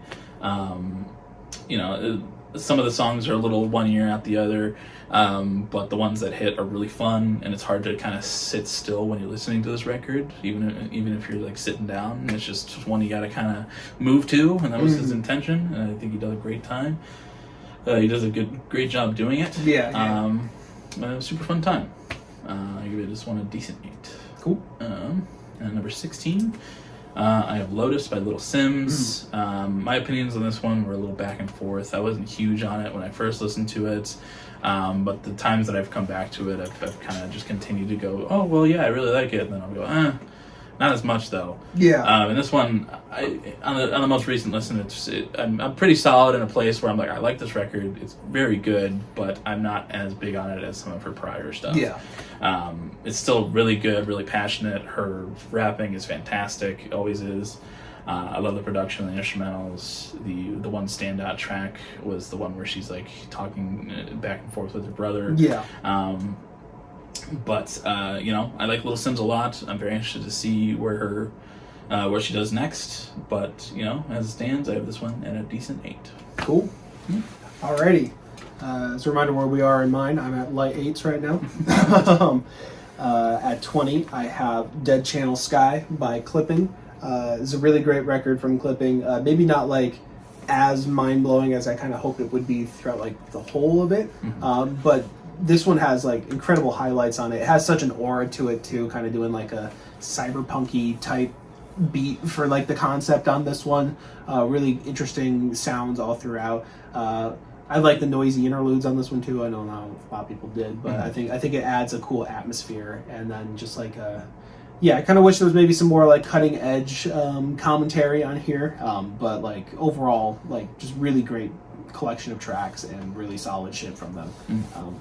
So yes, at 19, got Fancy That by Pink Panthers. Short mixtape here. Kind of the reason this far down is that I just want more. Like it's a very bite-sized project, and it just leaves me wanting so much more. Her next album, whenever that comes, I think is going to be incredible. But the highlights on here are very, very high, and I think it's really fun. Really fun pop project. At 18, I have The Scholars, Car Seat Headrest. Kind of agree with Colin. Yeah, it's one that I didn't really get to revisit a lot this year. I did revisit for the end of the year, as I did with all these albums. And it did grow on me a little bit. I remember the really long track, the one that's like almost 20 minutes or some shit. That one was like a bit much for me the first time I listened to it. And then the second time I was like, okay, it's all right. It's not that bad. But I think the highlight or the singles on this one carry it pretty strongly. Like Gethsemane is really, really good. Really love that track. And the other two that were singles that I can't remember the name of at the moment, those were also really strong, and they are long songs too. So those kind of help carry the project for me a bit, but it's a very good one. I do enjoy it quite a bit. Then at 17, we have Perverts by Ethel Cain. This is an EP, but it is an hour and a half long. Yeah. Really stretching that that definition of EP. Yeah. My longest albums were like all in a row right here, because the Car Seat Headrest is also like an hour and 15 or something. Hour and a half long EP of really droning ambient type stuff. And I think it's really cool. It's definitely not for everyone, especially those who, want like pop songs and shit like that, or like at least something resembling like choruses and shit like that. This is really out there in terms of production stylings and such, but I think the soundscapes and the production are done very, very well. This is the type of like ambient shit that like, it's so nerdy and like you literally have to sit there and like intake just these dark droning noises for times on end. That's kind of what it asks of you. But it's really cool when you do that. And like the atmosphere is, it's otherworldly. And then like when you get songs like, oh my god, the song that I had in my song of the year, Punish. When you get songs like Punish, or there's a couple others in there that are more normal, they just sound like this light in the darkness. It's so cool how like it's paced throughout. And it's a real experience that I enjoy a lot. Not one I'm going to return to potentially ever, but it's one that's really, really cool. I like it a lot. Then at, oh my god, 20, 19, 18, 17, 16, at 16, this is 16. Yeah, Cabin in the Sky, De La Soul. Never listened to a De La Soul record before like last month, I think is when this one came out. It was in the Album of the Year songs, or most reviewed thing. And I really enjoy this project. There's a lot of color throughout this one. It talks a little bit about death, like a lot of hip-hop records are doing this year. But this one in particular, I didn't realize this the first time I listened, but De La Soul is a trio, and they had lost one of their members. So that's what a lot of I heard them talking about a Dave that they had lost throughout the project the first time. I thought it was one of the members' brothers or something. But it was a legit member of their group. So that kind of makes it hit even harder for a lot of the stuff on here. But a lot of really cool colors on here, a lot of great stuff it goes into. Giancarlo Esposito. Oh my god. Giancarlo Esposito. He says it's Esposito. It sounds wrong, but he says it's Esposito. Giancarlo Esposito, if I could just get the words out. He's a narrator throughout the whole thing. It's just got a great energy throughout, and has me wanting to check out more of their stuff in general. But yeah. Cool. Rest in peace, Dave. Rest in peace, Dave. Yeah. All right. My number 15 to 11. We have Ego Death at a Bachelorette Party by Hayley Williams. Yes. Said this is the best album to be released as singles on a hair dye website ever. On a hair dye website? I didn't know that. Yeah. It's we all know Hayley Williams' mother. We all appreciate anything she releases. There's a lot across this record to really like. Hayley sounds great as always. The ideas are different from Paramore, making it more her own thing overall. It's just really well done stuff. It's a bit long and disconjoined because it was released as singles and kind of just amalgamated into an album. Yeah, because people were like, just because it was annoying to listen to it all as singles, but she was just like, all right, you guys want an album? Here's all these singles as an album, plus a couple more that were there. Yeah. But it's all, it lacks that cohesiveness, but there's some interesting stuff on here. She sounds great. It's not like all amazing, but I love Hayley Williams and her talent. She's just great. I have this one at a decent 8. Cool. And number 14, I have Moisturizer by Wet Leg. Wet Leg feels a little underappreciated in my mind. I don't see them talked about a whole lot. I know they did win a Grammy for their debut as like I think they're like best new act or whatever. Yeah, I think so. Which is very cool. But like hot off the heels of that first record, it's just a really good sophomore album. I love the switch up between aggressive, more sexual tracks to like the calmer, more lovey-dovey stuff between the two vocalists that make up the band. The singers all both sound great, and the lyrics are like fun and weird and just energetic and just so interesting throughout. And it's just what makes Wet Leg something that I will continue to listen to as years go on. Yeah, they're just super cool and a great act, and I really liked this record. And I'd recommend go and listen to it. But I got that at a decent 8. Cool. As well. My last decent 8, it's going to be number 13 at Forever How Long, Black Country New Road. BCNR is such a showcase of talent that it's kind of insane. For most other bands, losing your like lead singer and frontman is like a death blow that early on in your career, but they took it and they ran with it and they created their own much different sound than what they had before. But the storytelling that they had prior on Answer Up There especially is still here and still super interesting and engaging. Like we talked about with Two Horses, it's really good stuff all throughout. They're great at telling a story and being interesting and having these just super cool concepts across all the different songs on the record. It's, as an Answer From Up There lover, I'll always miss Isaac and what he contributed to the first couple of records. But I'm gonna be here for the long run with BCNR, and I'm always interested in what they're gonna release next. They also have every member pretty much has like a fucking side project that they're going off and doing as well. But I like this record a lot. Not like as good as some of their prior stuff, but I still really love it. And I'm excited for whatever comes next. Like I said, that's a decent 8. And at number 12, I have Let God Sort 'Em Out by Clips. I may not be with the crowd on this being one of like the best hip hop projects of the decade, but I can't deny it's damn good. The production from Pharrell pops off the entire time. The lyric work ranges from like witty and funny to deep, and sombering.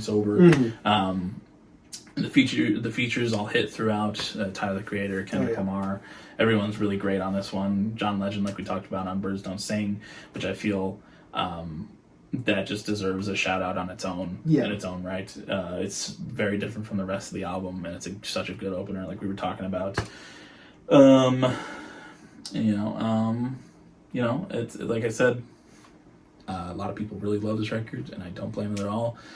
I'm kind of with Mike on it, maybe not being just like really for me. It doesn't like hit the way that it hits other people, but really great nonetheless. And their talent from those two is undeniable. Yes, I have that one at a solid 8. Cool. All right. And my number 11 before our top 10 is A Matter of Time by Leve.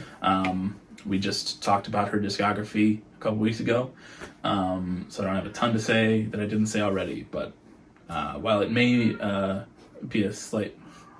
Well, it may be a slight step down from Bewitched in both of our opinions, A Matter of Time is still Leve doing what she's great at, while also dipping her toes into different styles, for better or worse. Just getting her style out there and trying different things, which I really appreciate. She sounds fantastic as always. The lyrics still hit, and trad pop still lives on through her. It doesn't all completely hit the mark that Bewitched really did for both of us, but I can't deny how much I love Leve's music, and I'll be there for whatever comes next. And I have that one at a solid 8 as well. Cool. All right, getting into my 15 to 11, we got getting into decent 8s for me. Decent 8s. First, we got Revenge, or at 15, we have Revenge Seekers by Jane Remover. This is absolutely crazy project. Kind of like I was talking about with Psycho Boost. that's like the really high point for me on the album. But like all throughout, this thing is just super noisy and abrasive, but has a whole bunch of like catchy melodies underneath it too. Stuff that kind of kept me coming back. I don't love everything on here, but the things that I do love are very high. Right, the high points are so high. The production really is like kind of insane how bassy some of this stuff can get and how hard it can punch you at places. It's pretty wild, and I love it for that reason. And then there's like, you know, some tracks in general that are just really fucking good, like Psycho Boost and oh god, there's other ones towards the end too that I'm forgetting the name of, but they are some really catchy stuff that I enjoy quite a bit on this one. Cool. At 14, I've got Journal d'un Loup-Garou by Lou Adrian Cassidy. Goddamn French Canadians. Yeah, French Canadians. I think it's Diary of a Werewolf, if I remember correctly. I love those books growing up. Exactly, yeah. It is a... once again, I did look at the lyrics one time, but that was like almost a year ago. But the project in general, just really solid collection of like pop hits, some cool production moments in there too. It's one that kind of kept me coming back, and there's some really great choruses on this one, just all throughout. I think it's really solid up until like the last couple songs, which are just like a little disappointing for me. But like everything up until that point is just really nice, really pleasant to listen to, some really catchy stuff in there, just really great pop writing.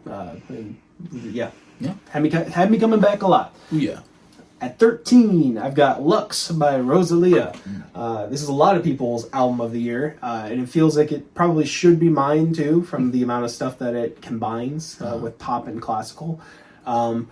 It kind of is like so specifically in my niche that like I'm a little too nitpicky of it, a little too nitpicky and critical of some of the points of it. But I think the highlights on the record are very strong, and it's some of the best Rosalia's vocals have ever sounded. She sounds incredible on a lot of these tracks. Even though I may not love everything about it, and I will, just to stir the pot, just give my one opinion that I do think BrokeN, or I think BrokeN is the name of the song. Don't really like that one. That's my least favorite song on here, and a lot of people love that one. There are a lot of stuff that I do love on here, like Reliquia, Divinize, Memoria towards the end is very great too. She sings in like, I think 12 different languages on this one, wow. Which is like crazy. There's a lot of ambition on here to appreciate, and even if it doesn't stick with me, and I wish the writing was a little, better in places, it's very great. It's a feat of an album to be putting out, and that's why it's this high for me. 12. 15, 14, 13, yes, 12. At 12, I've got Black British Music 2025 by Jim Legacy. Another mixtape here. This is a surprisingly beautiful record that I almost didn't listen to because it came out the same week as Tyler's Don't Tap the Glass, which that came out on like a Monday, the Tyler record. Yeah. So this like just barely beat it for that week, and then I ended up retconning that anyways and just being like, yeah, the Tyler album should get that. Anyways, this is a really like strangely beautiful project. It has a lot of young energy to it. It is very British, as the name would probably imply. But the sample work throughout is really great. The vocals are really great. It's super versatile. There's kind of like a punk rock moment on here. There's some poppier moments. There's more hip hop oriented stuff. There's a lot of talk about just like Jim's life as of recently and like losing his sister and things like that. There's just like a lot of great themes and stuff throughout that it's so colorful for a mixtape. And it's so, I don't know, it's just a really strangely beautiful project that kept me coming back and like felt comforting throughout the year. It's a really good one. And at 11, I have Lotus by Little Sims, a record that deals a lot with anger on this one, anger and betrayal from a very close producer of hers that she worked with, backstabbing her for like $2 million or something like that. A lot of drama on this one, but in the same vein, it's a lot of internal reflection on like what this is doing to her and how it's making her feel as an artist and about her work and how she moves forward from this. So in a way, it feels like a transitional record in a lot of ways, but like it's also just super therapeutic. Just a lot of the stuff that she goes through on here. I don't love everything on it, particularly there's one song, it was a single, I'm forgetting the name of right now, but it kind of does like a silly tongue-in-cheek thing that like, it doesn't sound that good to me. But like everything else though, like it just has like a real sense of, even though it's angry a lot of the time, it's comfort and like cathartic for her as an artist, and like it's very personal in that way. And I think it's a really cool look into that kind of space. Yeah.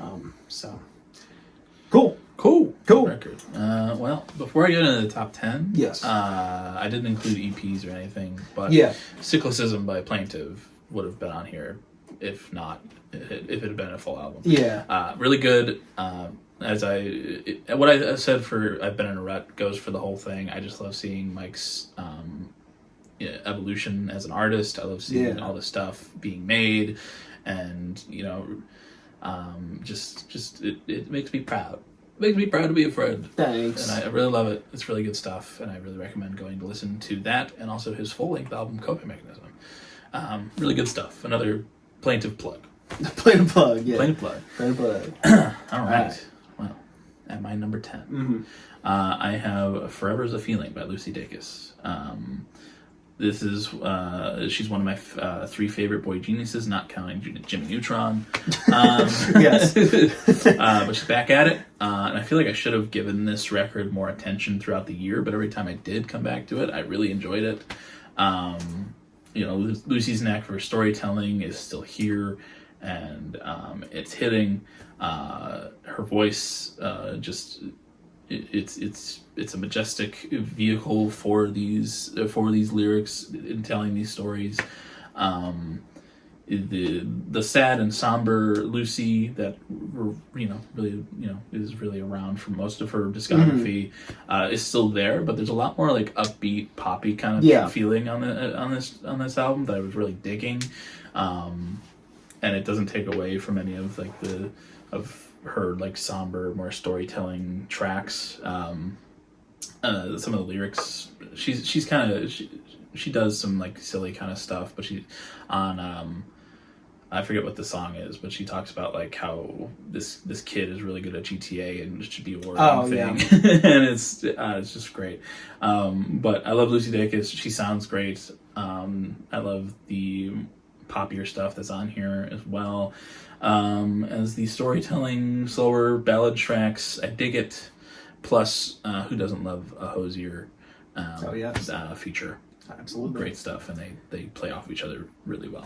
Yeah. And I gave that one a solid 8. Yeah, no, I just want to say that I completely agree with that one, and that one I think is her lowest rated album or something like that. And I think it's really great. Yeah. I really enjoy that one. It's really good stuff. So, I really enjoyed it. Yeah. I thought that one might shrink on me when I revisited it at the end of the year, but I was like, no. This is still great. Lucy is great. I love her. Absolutely. And now just the other 2 boy geniuses need to get on it. Absolutely. I still need to listen to the Julian Baker album. Mm-hmm. Yes, Phoebe, where the fuck are you? All right, anyways, we are in Decent 8 land, and at number 10, I've got Eusexua by FKA Twigs. Came out very early in the beginning of this year, and it's a really, really great collection of sounds.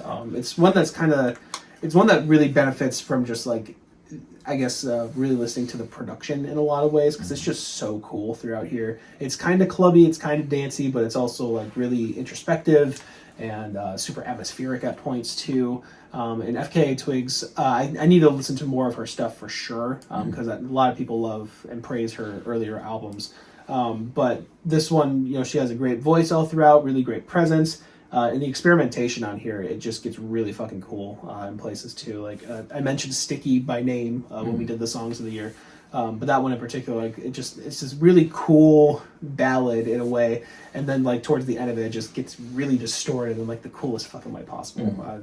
And like I don't know, there's a lot of shit kind of like that all throughout that. Like it just kind of scratches an itch for me that I really enjoy.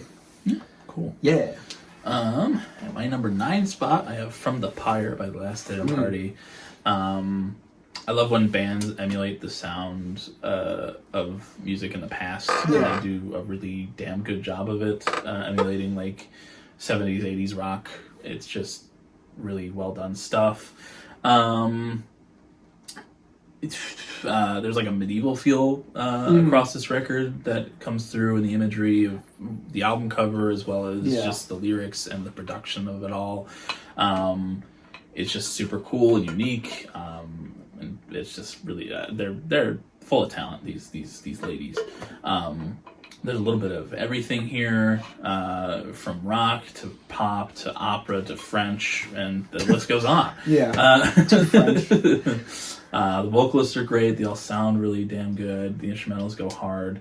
Sometimes reminding me of modern Black Country New Road stuff. In the way that they perform these tracks. One that I really liked on first listen and just stayed strongly in its spot on my list.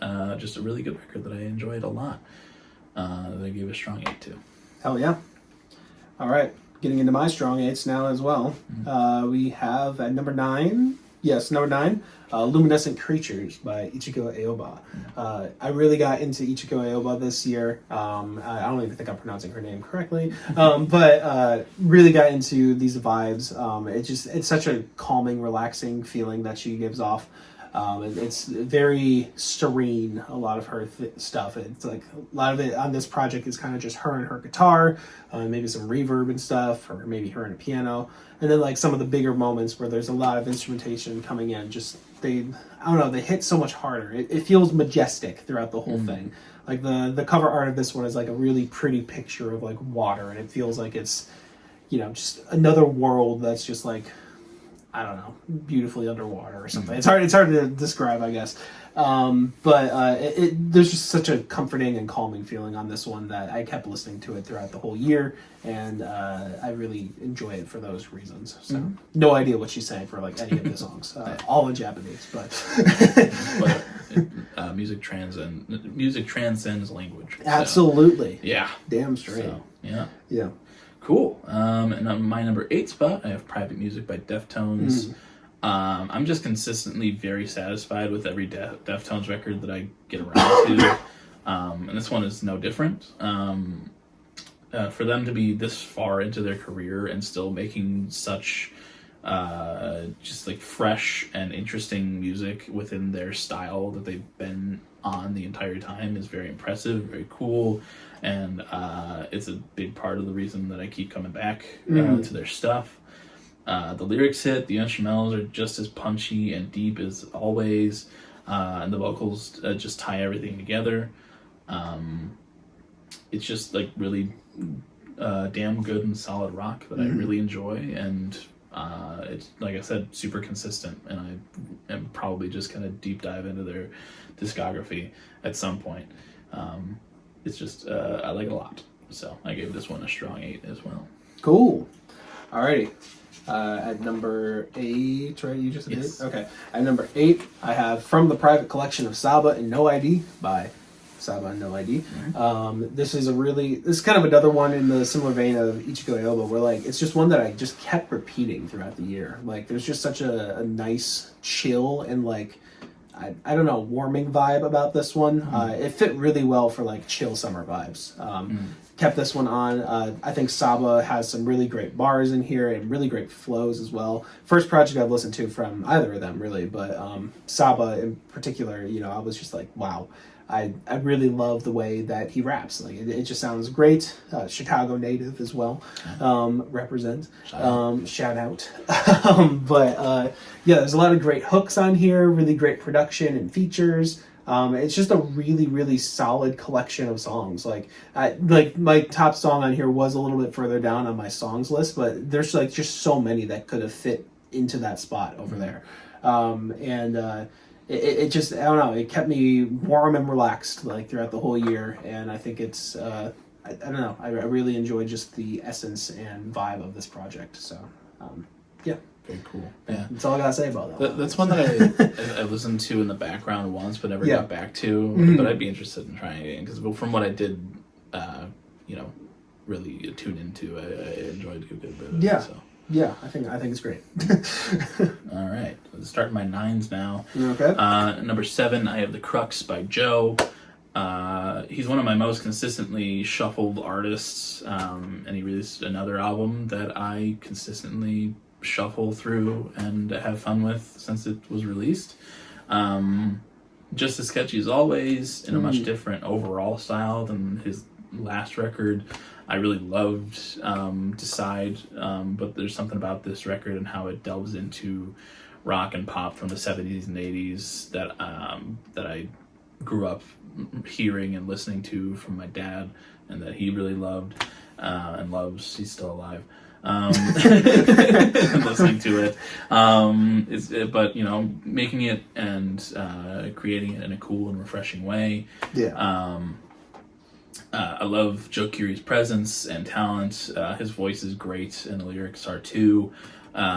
Even when they're just like simple, meant to be catchy kind of things.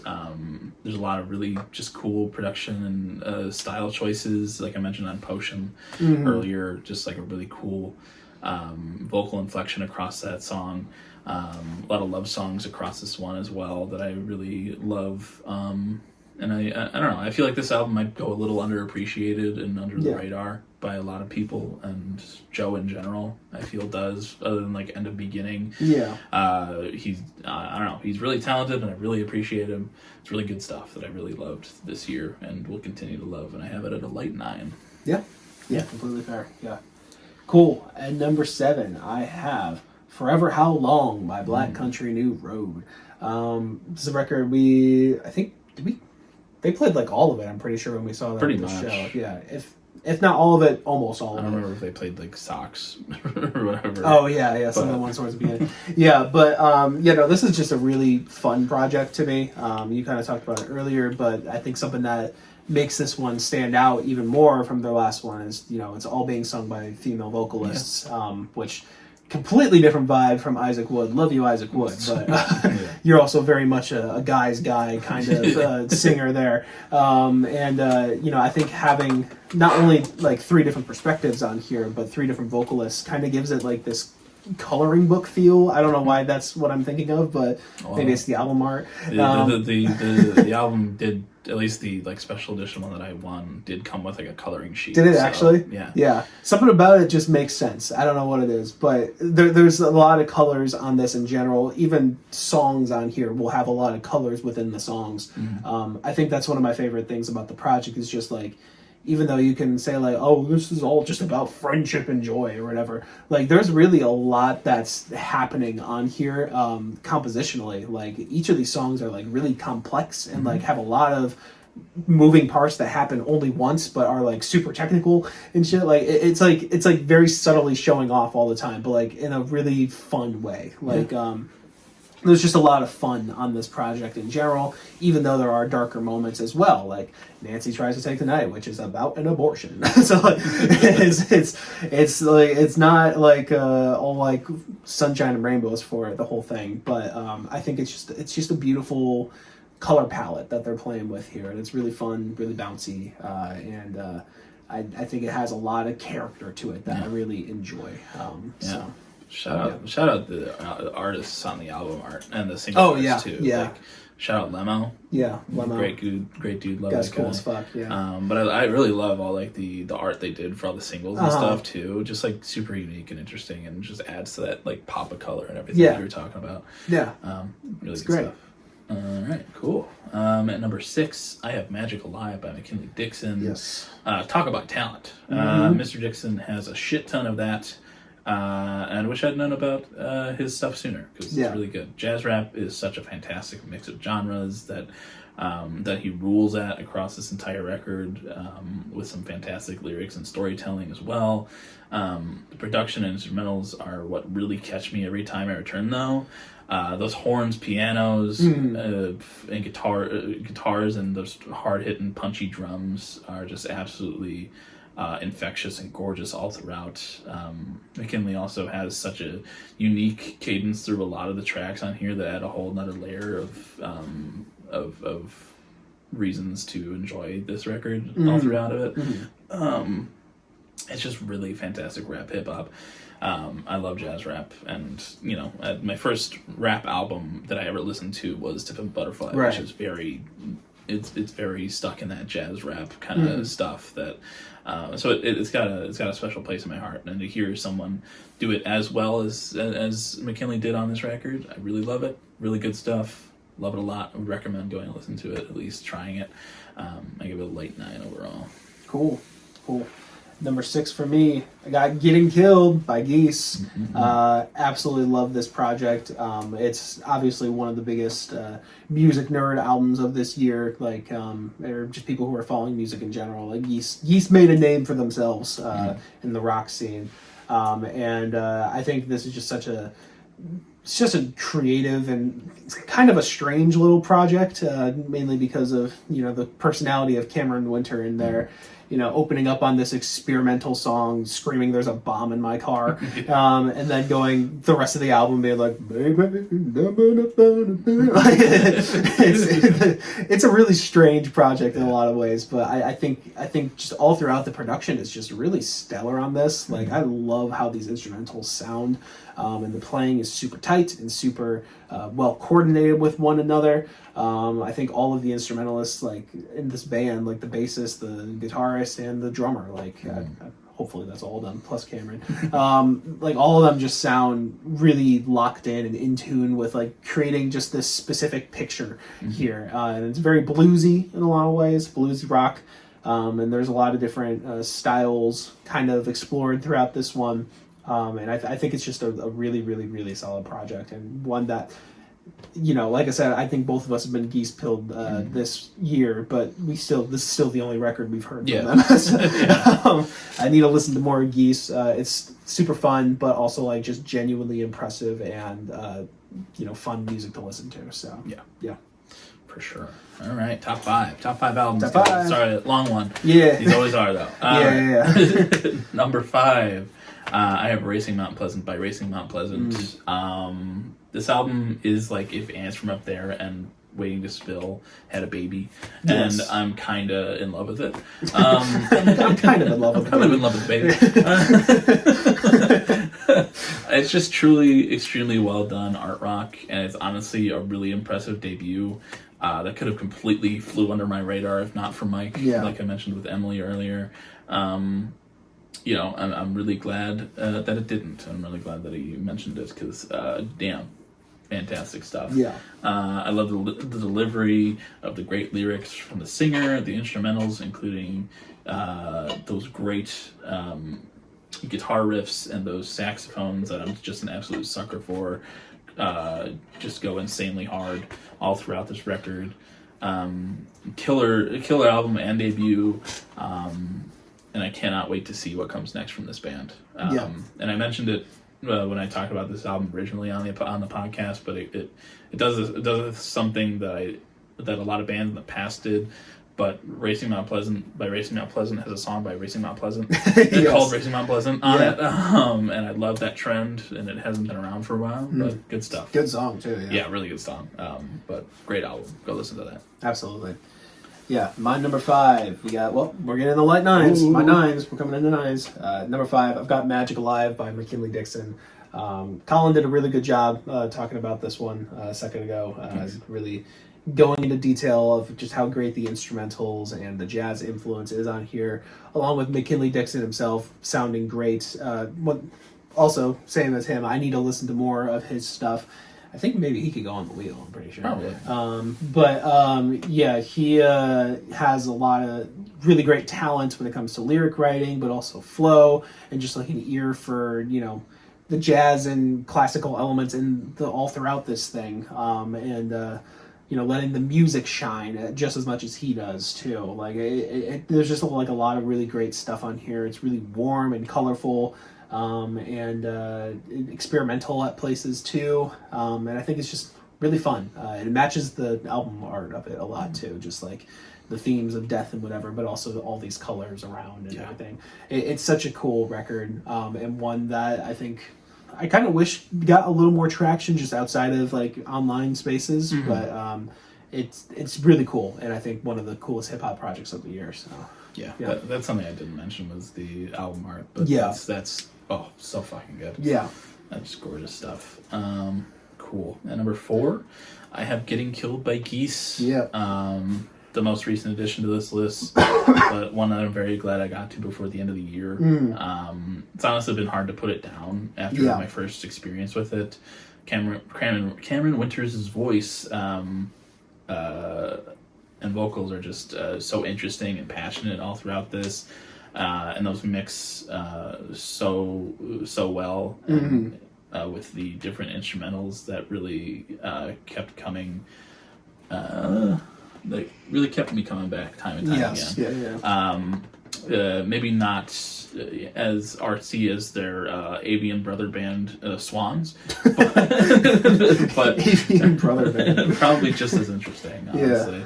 I'm officially geese-pilled, and I'm never looking back, baby. I gave this one a solid 9. Sick. That was your number 5, right? Yeah, okay. 4. 4? Okay. At number 4, I have Breach by 21 Pilots. Once again, last time you're going to hear that name today. No, Breach is my second favorite album from these guys, which is pretty crazy to say about a band that's been around for so long and that I've been into for over 10 years now at this point. For them to release what I think is their second best album this late into their career. It just really is a testament to how much they are willing to keep playing with their sound and to keep exploring new things and to, just continue doing what they do best with songwriting and drumming and what have you. I think the production on this one is really great all throughout, along with the songwriting. Just a lot of catchy shit all throughout this. The hooks are... Tyler is on top of his game with hooks as of Clancy and Breach, of course. But there's just such a great flow to this project as well. It's kind of closing out like a 10-year, storyline in a lot of ways. There's a lot of nostalgia attached to that or whatever, and they play off nostalgia a few times on here too, of course. And because I'm a fan, I eat that up. I just think every single song on here is really fucking good. Even Downstairs has grown on me a lot after seeing some live performances of it and kind of giving it more of a shot, I guess. I think it's just a really, really, really fucking solid album from them, with just some absolute stellar highlights on it, and some of the best that they've ever sounded. So, yeah. Cool. And again, I'll never mention that album again. Absolutely. But my number 3 is Pain to Power by Marusha. A modern act akin to the great Rage Against the Machine, using their immense talent and anger to express their displeasure with the wrongdoings and obscenities of this world. Yeah. Banger. Hey, man. The lyrics do little less other than leave you angry yourself and ready to go out and fight for change. Yeah. The passion in the vocals is only made stronger and more potent by the insanely good instrumentals that punch you in the eardrums in such a way that you won't want to hear anything else for a while after. Yeah. They're one of the few acts capable of making 10-plus minute tracks enjoyable and keeping them fresh throughout their entire duration as well. So much passion conveyed in such an amazing way. It's one that I feel like if you like Rage Against the Machine, definitely check out this record, definitely check out this band in general. Yeah. Just one that is fucking fantastic, and I have it a solid 9. Yeah. Cool. That's 3. Yeah. Yes. Number 3 for me, I've got Racing Mount Pleasant by Racing Mount Pleasant. Again, Colin did a great job talking about this one earlier, but it's just really, it's another one that kind of falls into, I really love the vibe of this one and just kind of like how comforting it feels for a lot of it. Like there are the big emotional moments like Emily or Call It Easy, stuff like that, that really get in your face. But there are a lot of deep cuts on here too that are just really subtle and really, kind of stay in like a folky type vibe, indie rock thing. And it really feels nice to listen to, pleasant to listen to. Yeah. It's really nice to listen to. I don't know, there's just really solid songwriting on here and arrangements. I don't even know how many fucking people are in this band. I think it's like at least 7. Yeah. I'm pretty sure they have 2 saxophonists, like actually. And so like it has a lot of just really varying sounds all throughout, but also a really just solid core core songwriting, that catchy hooks and just really pleasant things, not doing the pun that time. Just some of the strongest songwriting of the year can be found on like tracks like Emily or Call It Easy. Even that chorus for the title track, Racing on Pleasant, just I don't know the reason why, like it's so good. There's just a lot of really great stuff on here that I really enjoyed returning to, and turns out reheated Black Country Road nachos are still very, very good. I will eat the fuck out of those reheated nachos. Yeah. Cool. All right, number 2, Breach by 21 Pilots. Yeah. Look, we've both gushed on and on about this band and how much they mean to us, but I truly cannot convey enough to you. I think I just wrote down Guy. Like okay. I truly cannot convey enough to you, Guy. Alright, you're good. Just how much this band means to me. For the last 10 years, I've listened to 21 Pilots more than any other music ever. Yeah. And for almost that entire 10 years, we've been following this sprawling narrative that has finally come to an end on Breach. In a bittersweet ending to this story, they leave us with an album filled with absolute bangers, filled with personal anecdotes and messages for us to in order to keep us fighting as they always do. Yes. The production from Paul Meany hits as it always does in the big 3 records that he's been on. With lyrics and fantastic instrumentals to boot. Tyler and Josh gave us their all to end out this novel-sized epic, and I truly couldn't be happier with the outcome. I love this band. I love these boys, and I can't wait to see what comes next whenever that does. And I give this one a solid 9 overall. All right, cool. My number 2. Oh, it's a decent 9. Oh. We're going into decent 9s here. My number 2, Vanisher, Horizon Scraper by Quadeca. Absolute, just out. It's hard to define words for the album, but it's just like an absolute adventure of a record. It really takes that concept. Like it's a cool concept in general that he had at first of just like a sailor in a boat trying to find purpose by trying to scrape the horizon, right? Like that's pretty much the whole concept of it. And then this whole project is just all the details of, first starting off with sailing life and starting out on an adventure and like, missing a loved one or something like that, finding purpose and all these things. And then it gets darker towards the end of it. And like, just the way it kind of transitions all through all of these things. I think the project's over an hour long, I believe, but it never feels like that. There's just so much creativity, like pouring out of every, fucking hole of this record, I guess. I don't know what word I'm looking for there. Every orifice of this record. There's so much creativity oozing out of it. And Quadeca, he sounds better than ever, really, on here. The singing sounds great. The production is insane, absolutely insane. Speaking of endings to songs, oh my god, some of these have just incredible endings. It's just so colorful all throughout, and there's so much versatility shown on here. Danny Brown raps from the perspective of a Filipino sea serpent, so that's the type of shit you're getting. It's really fucking cool. And just start to finish is a whole adventure and a half, and I love it. All right, it's time. My number 1. Mike just talked about it. It's Vanisher, Horizon Scraper by Quadeca. Hopefully I didn't say too much, sorry. Oh, no, you're good. I have plenty written down. Okay, cool. Yes, in back-to-back years where I think the best band in the world will take my number 1 spot, a surprise entrant swoops in to change the game. This year, Quad did. God did. Vanisher is another project that is just absolutely filled to the brim with passion and talent, of which Quadeca has absolute loads of in both regards. Ben takes us on a journey across the ocean, isolated and scared, but determined and cocky, filled with the ambition to get the job done, and he truly does. From start to finish, this album captures me in every aspect, from passionate lyrics to intricate and unique instrumentals that carry the narrative in such a fantastic way. The production is absolutely mind-blowing across this entire album as well. Getting to experience Quad's discography on Ars Analysis this year, and seeing where he started and where he's just arrived at is just so awe-inspiring as well.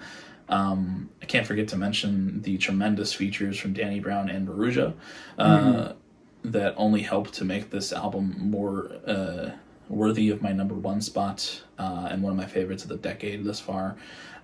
Stellar work from the amazing Quadeca. And I have this at a 10. I don't blame you. I do not blame you. All right, cool. And my number one, sitting at a strong 9, is Pain to Power by Maruja.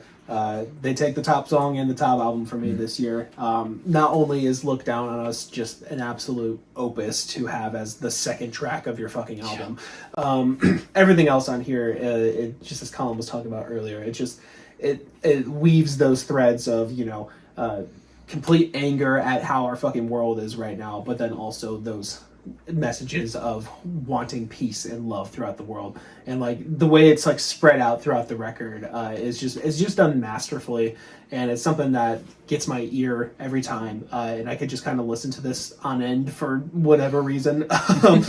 Opening up with the really fiery Furiosity, is that what I'm looking for? Yeah. Veracity? I don't know what it is. The really fiery, drum hits of Bloodsport or whatever, and like how much energy is like just adrenaline shotted into that record. And then the calmer moments like Saoirse, and like how that builds to like that giant string ending or whatever. And then the absolute craziness that is the end of Born to Die. Like, there's just so much going on throughout this whole thing, and I don't know, I just love it from start to finish. I think the messaging is great. I think the passion is unbeatable. It's something that I haven't heard this passionate of music and messaging from an artist in at least the 2020s. It's just incredible. And an act that I've been watching for a little bit now and wanting an album from for a little bit now, and finally getting it, and I absolutely adore it. And incredible live band too. I need to stress just how good they were live, and I'm very much looking forward to seeing them again, hopefully with Colin next time. I'm not missing that show. Yes. But yeah, absolutely adore it, and it is my album of the year. Yeah, very, very deserving. Yes. Long one, folks, but yes. Damn, we love music. Absolutely. And if you haven't noticed from the 251 episodes prior, we like it a little bit. Yeah, it's pretty good. Yeah, I'd say at points. I dabble. A dabble, do ya? Yeah. But yeah, those are our year-end lists for songs and albums. Hope you enjoyed. Would love to hear what you guys have for your albums and songs. Yeah. So, thanks. Drop them down below. Drop them. Well, we got Song of the Week to do. Sure do. Real quick. Sure do. So for me, I am up first this week for Song of the Week. I was looking through the songs and trying to see what's the highest one that I haven't highlighted before, and got pretty far on my list, actually. There was a lot of songs this year that I loved and I highlighted, so good for me. But the highest one that I did not highlight was one from that new Clipping record, and it was Dodger. So I'm going to go with Dodger by Clipping. Nice. Virus, time is of the essence when you find this virus. Mine it's obsolescence, you must kill that shit. All right, that was Dodger by Clipping. What'd you think of that, Colin? Yeah, I only listened to that Clipping album like once, so I didn't really get a favorite or anything from that listen. Yeah. But this song, everything you had talked about it, in the song list. I agree with. I like the way that while David just continues his fast ass rapping, the instrumental in the background it sways and flows in different ways while he's just doing his thing, and it's kind of a really cool juxtaposition. Good song. I mean, clipping is such an interesting act that it's hard not to kind of like enjoy just what they do from a from a big perspective, I guess. Absolutely. Yeah, good song though. Yeah, I love how speedy that song is and just the energy throughout the whole thing. I like the noisy production in the beginning part. I like how weird that part is, the Dodger and like whatever's going on in the instrumental right there. It's just so cool. And then the way it gets to that ending section, I think is just super sick, and something that I think that they do very well. Just kind of like mixing into those strange otherworldly kind of things. It's just a really cool track, and one that I consistently enjoy a lot from that album. So yeah, very cool. Well, I'm pretty sure that I've highlighted every song that I mentioned. Wow. So you're very good this year. Yeah. So we have a lot of Joe, but That's okay. the one that almost made the list other than Fly was Potion, so I'm gonna go with that. Potion by Joe. Please on the light for me. All right, that was Potion by Joe. What do you think, Mike? Yeah, like I said, that's a song that grew on me a lot too. I remember I wasn't huge on that the first time, I think just because the vocal performance was so different for him. But it has such a nice, like, warm energy to it that I think is really fun. From those guitar lines to that super catchy chorus that it has. Very Beatlesy in some ways, like how he's playing with the time signatures there in a few parts.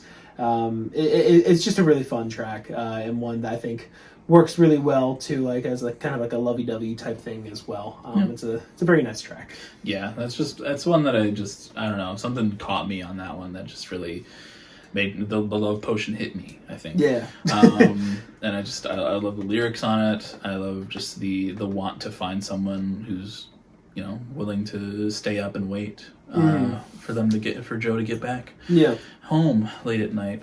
And it's just a really sweet, sentimental, and really fun song that grew on me a lot. Yes. So just wanted to highlight that one. Absolutely. All right. Alrighty. Well, it's been a long episode. Yeah. So Let's wrap this shit up. let's wrap this fucking fuck up. All right. Let's wrap this bitch up. Okay. This fucking cunt up. Oh. Let's wrap this stupid ass fucking bitch ass episode up. Except I like this episode. So Yeah, it it's was a not. good episode. Yeah. I always love doing the year-end stuff. I prepared early November. Started preparing early November for this one, so I probably should have too, but yeah, it's okay. It's a little insane for me. yeah. But yeah. Anyways, we can wrap this up. If you're listening on streaming services, thank you very much. We appreciate you. We love you to death. Rate us 5 stars or full ratings, whatever that is, on your given service. But you can come on over to YouTube where you can we're under the same name, Broken Boys, capital N BOIS, and you can see us this week. We're here. Hello. We're here, and you want to be able to see us next week for the Brokies. You're gonna want to tune into that one. On YouTube. That one, we don't think about the audio listeners at all. It's a lot of visual stuff. Yeah. Though Spotify does now have that's video true. podcasts. I actually probably should upload that as a video. So Yeah. if you're on Spotify, if you're a Spotify listener, you can watch the Brokies this year. Yeah. We love Spotify over here at Broken Boys. Yes. Never done anything wrong. This is an AI generated podcast. But yes, you can come on over to YouTube, see us. 4 fingers. Broken Boys, capital N, BOIS. But also in the description down below, we got links to a whole bunch of stuff. One of those being the Song of the Week playlists. That segment we just did. We got 3 playlists down there. We got one for me. We got one for Colin, and we got one for both of us combined. And in those playlists, you can find Potion by Joe, along with a slew of other Joe songs, as well as the song I chose, which was Dodger by Clipping. And there's also a lot of Clipping songs in there, too. And there's not very many playlists where you can find Clipping and Joe represented so heavily. Sure So can. go check those out down there. We also have links to some personal stuff as well. For me, like Colin was plugging for me, the Plain to Plug. That's his rap name. Plain to Plug. I can supply you with the plane if you got the cash. The Plaintive. But yes, I make music under the name of Plaintive. I have a new EP that came out this year called Cyclicism. Woo. Got some stuff that I'm working on. Woo. Hopefully, there should at least be some singles or something next year. So Woo. hoping to do more of that. Check that out. Yes. Spotify, Apple Music, whatever's down there. Do it. I also have my Instagram down there, as well as my Album of the Year page, where I rate and review music, and my YouTube page, and my relation to you, dear viewer. It's not down there. It's actually up here. I'm trying to decipher what my brainwaves are simulating at the moment. Yes. Meta, even. This is a common struggle for me. It sucks because Mike is the one to do the outro, and he always has to think of this on the spot. And I do it to myself, really, because like I said, I could be thinking about this during Song of the Week. I could be thinking about this anytime beforehand. All I'm left to do is like improv the rest of it. Yeah. And that's, I'm pretty in my bag because I've been doing it for so long. And really, Mike's been doing this for just as long, but it's harder because you're the first one. Yeah, like we said, though, I need practice with my improv, so we're getting there, I guess. We're in Japan. Whoa, okay. we're just in the streets of Tokyo. I don't know why, but I think I was looking at the Hello Kitty backpack, and that's where my mind went. So you know what? I'm in Japan. I'm looking at a Hello Kitty backpack through a glass window, and I'm like, damn, that shit's awesome. Just staring at it, really looking for it. But then my eyes divert past the backpack and into the store itself, and I'm like, oh my god, that's a dear viewer. And I'm right behind them through the glass pane looking at a Hello Kitty backpack in Tokyo, Japan. That's my relation to you, dear viewer. I hope you like Japan, you weeb. And Colin over here, he runs our socials. He runs our Twitter page where he updates when videos are posted, as well as updates whatever else needs to be updated. He also has he runs our TikTok page and our Instagram page where he posts funny clips of us saying silly stuff. Go check those out and go support all of those. But also, he needs personal support too in his personal life, and his personal life can be found on his Album of the Year page, where he rates and reviews music and gives diary entries again. I think we've had this bit. Yeah. Check out what happened last week in my life. On his review of I don't know, Miles. I don't know. Brain is fried a bit. SD Kid. But yes, you can go check out his Album of the Year page where he rates and reviews music, as well as his letterbox where he rates and reviews movies. By the time this one comes out, you'll probably see a Wake Up Dead Man, a Knives Out, nice mystery. Nice. Yes. So. All right. And what's your relation to our dear viewer, Colin? Well, we're in lovely Tokyo, Japan, as Mike stated prior, and I'm also just hanging out in this Sanrio Hello Kitty store. But what Mike failed to mention is we're on our way to an Ichigo Aoba show in Japan, and he's recently gotten me into her, and has just really great music. But I also see her dear viewer, and she just happens to be Ichigo Aoba. Oh my gosh! In this Sanrio store in Tokyo, Japan. And Mike's coming up behind, and he's really excited. But I'm going, wait, don't rush her, Mike. Wait, I know you love her music, but chill out. And I was like, let me do the talking. So I'm gonna go up because I'm in front of her. First off, you don't want to be somebody tapping on the back of it, tapping on the shoulder of a celebrity. Yeah, that's weird. But me, I'm coming up and be like, hey, Ichigo Aoba, konnichiwa. And that's all I know in Japanese. Hey, konnichiwa. A little redundant on my end. But I'm just I'm nervous. So Yeah. I'm walking up. I'm gonna be like, I love your music, and hopefully she knows English. Don't know if she does. If she has an interpreter with her, I'll write it on a translator. If she doesn't know. Like your music, and she's gonna be like, wait, I know you. You're Colin from the Broken Boys podcast. Yeah. I'm like, yep, that's me. And you're Ichigo Ioba. And that behind you is Mike. And she'd be like, oh my god, it's Mike. And you'd be like, and she'd be like, whoa, chill out. I'm going to turn back to Colin now so we can do this love cage that I'm so excited to be a part of. Yes, And yes. And Ichigo Ioba will be in the middle as I in front hug Ichigo Ioba and Mike from behind hugs consensually Ichigo Ioba from behind. And next to her head, I'm going to look at Mike, who's got hearts in his eyes and is bleeding from his nose, much like people in anime do. For Colin, to be clear. Yes, yes, of course. Bleeding from his nose as horny men in anime do. He's looking at me with blood in his nose and hearts in his eyes, and I'm gonna give him a real deep smooch right on the mouth. In this our last love cage of 2025. Yes. So. If you'd like your very own love cage reviewer, all you must do is drop your address in the comments below, and we will find you. You won't know when, you won't know where, but we will find you and give you your very own love cage. So, drop that addy! Damn straight. Alrighty. Well, it's been a good 2025. Been a good episode. Been very long. But next week, tune in for the Brokies. One of my favorite things to do of the year. So. See you next year, guys. See you next year. Bye. Bye.